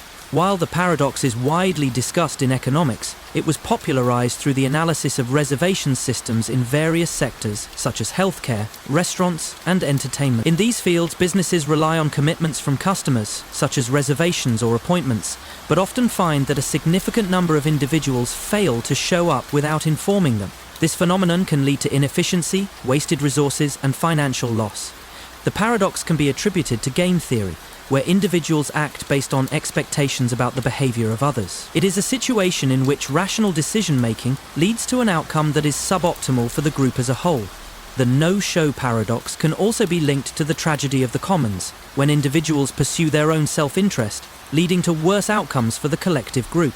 The paradox has been applied to understand phenomena in transportation systems, healthcare waiting lists, and even social events, where the more people commit to an event or service, the less likely they are to actually show up.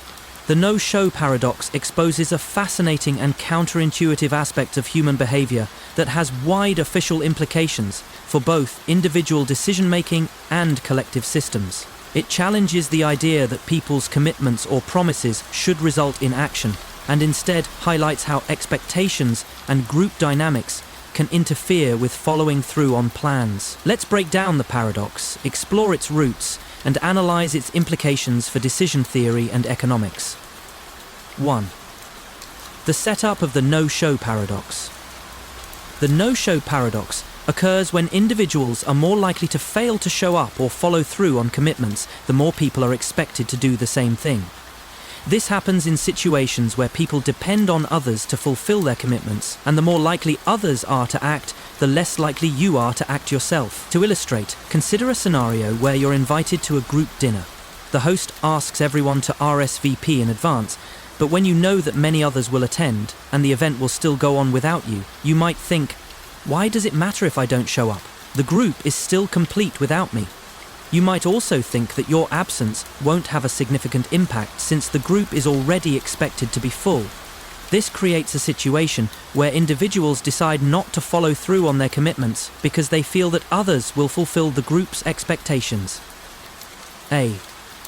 Group dynamics and social incentives. In situations like this, the paradox arises from a misunderstanding of social incentives. It is assumed that commitments from all parties will be equal to the sum of the benefits of the group as a whole. However, the no-show paradox exposes that individual incentives often override group needs in social settings. When too many people are expected to fulfill a commitment, each individual might think their absence will go unnoticed, leading to the failure of everyone to show up. B. Resource allocation and wastage. In the business world, this paradox often manifests in reservation systems where no-shows cause significant inefficiency. For example, a restaurant might have reservations for 10 people but only a few customers show up, leaving seats empty that could have been occupied by others. Similarly, in healthcare systems, patients fail to show up for appointments, which wastes time and resources that could have been used for other patients. The paradox of no-shows creates a situation where the system loses efficiency because too many individuals fail to act based on their assumptions about others' behavior. The group as a whole suffers, but each individual's behavior based on personal incentive leads to this outcome. 2. Rational decision-making and the paradox of commitment. From a rational decision-making perspective, the no-show paradox suggests that while individuals might act in their own self-interest, their actions can lead to suboptimal outcomes for the collective group. The decision to not show up seems rational on an individual level, as it doesn't appear to cause any direct harm or inconvenience to others. However, when many individuals adopt the same mindset, the entire system suffers. A dominance and equilibrium in game theory, the dominant strategy is one that leads to the best outcome for an individual, regardless of what others do. In the case of commitment, the dominant strategy seems to be to rely on others to show up while avoiding the inconvenience of attending yourself. As more individuals think this way, they all fail to show up, leading to a suboptimal outcome where everyone suffers. This situation reflects a prisoner's dilemma scenario, where each individual rationally believes that their absence won't matter because the group is expected to continue without them. However, when everyone adopts this mindset, the group suffers from a lack of commitment, and no one benefits. B. Tragedy of the commons. The no-show paradox is similar to the tragedy of the commons, where individuals, acting based on self-interest, use a shared resource in a way that leads to overuse or depletion. In the context of commitment, the shared resource is the group's expectations and the collective effort to achieve a goal, but each individual's absence results in failure to meet that goal. 3. Examples of the no-show paradox in real life. The no-show paradox is not limited to theoretical thought experiments. It plays out in everyday situations, especially when group commitments are involved. Let's look at some examples. A. Healthcare appointments. In healthcare systems, missed appointments are a common example of the no-show paradox. Patients often fail to show up for appointments, assuming that other patients will fill the schedule or that their absence won't affect the overall service. However, missed appointments waste valuable resources, such as medical staff time, and reduce the efficiency of healthcare delivery. The incentive to cancel or not show up seems rational on an individual level, but when many people think this way, the system becomes inefficient, leading to longer wait times for other patients. B. Restaurant reservations. In restaurants, when a customer makes a reservation and then doesn't show up, they contribute to the inefficiency of the restaurant's operations. If the restaurant expects many people to arrive, customers might feel less inclined to show up since they assume the restaurant will still be busy. This leads to empty tables and lost revenue. The rational behavior of individuals, believing their absence won't matter, leads to a situation where the group as a whole, in this case the restaurant, suffers from lost opportunities. C. Social events. In social events like parties or meetings, people may not show up because they assume that others will attend, making their presence less necessary. If everyone thinks this way, it leads to an event with a low turnout, even though everyone expected a large group. This often results in disappointment and wasted resources, e.g. food, space, time. The paradox occurs when individuals fail to show up because of expectations of others, leading to a self-fulfilling prophecy where everyone's absence harms the group. 4. Psychological and social aspects of the paradox.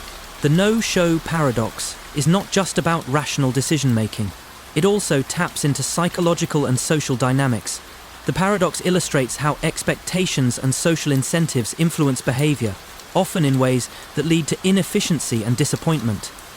A. Social responsibility and shared commitment. One aspect of the no-show paradox is the social responsibility that individuals feel when they are part of a group effort. While individuals may be committed to a social event or project, they might assume that others will fulfill the responsibility, leading them to prioritize personal convenience over the collective good. This behavior is often reinforced by social expectations that others will pick up the slack. B.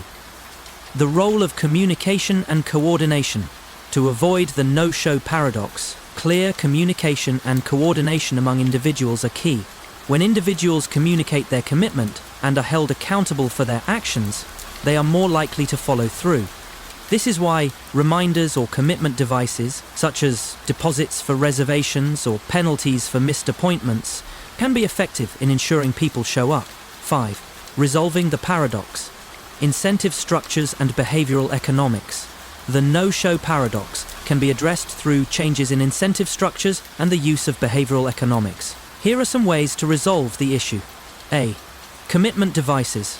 One solution to the paradox is the use of commitment devices, where individuals make a binding promise to follow through on their commitments. This can include non-refundable deposits for event reservations or penalties for missed appointments. These devices reduce the temptation to rely on others and encourage individual responsibility. B. Social pressure and norms. Another approach is the creation of social norms that encourage responsibility and reliability. If there is a strong social expectation that people will honor their commitments, individuals are more likely to follow through. This can be achieved through social incentives, such as public accountability and group reinforcement. C. Nudges and behavioral interventions. Incorporating behavioral economics into the design of commitments can also help resolve the paradox. Nudges, such as reminders or default options, can encourage individuals to show up and fulfill their commitments, even when they may be tempted to avoid doing so.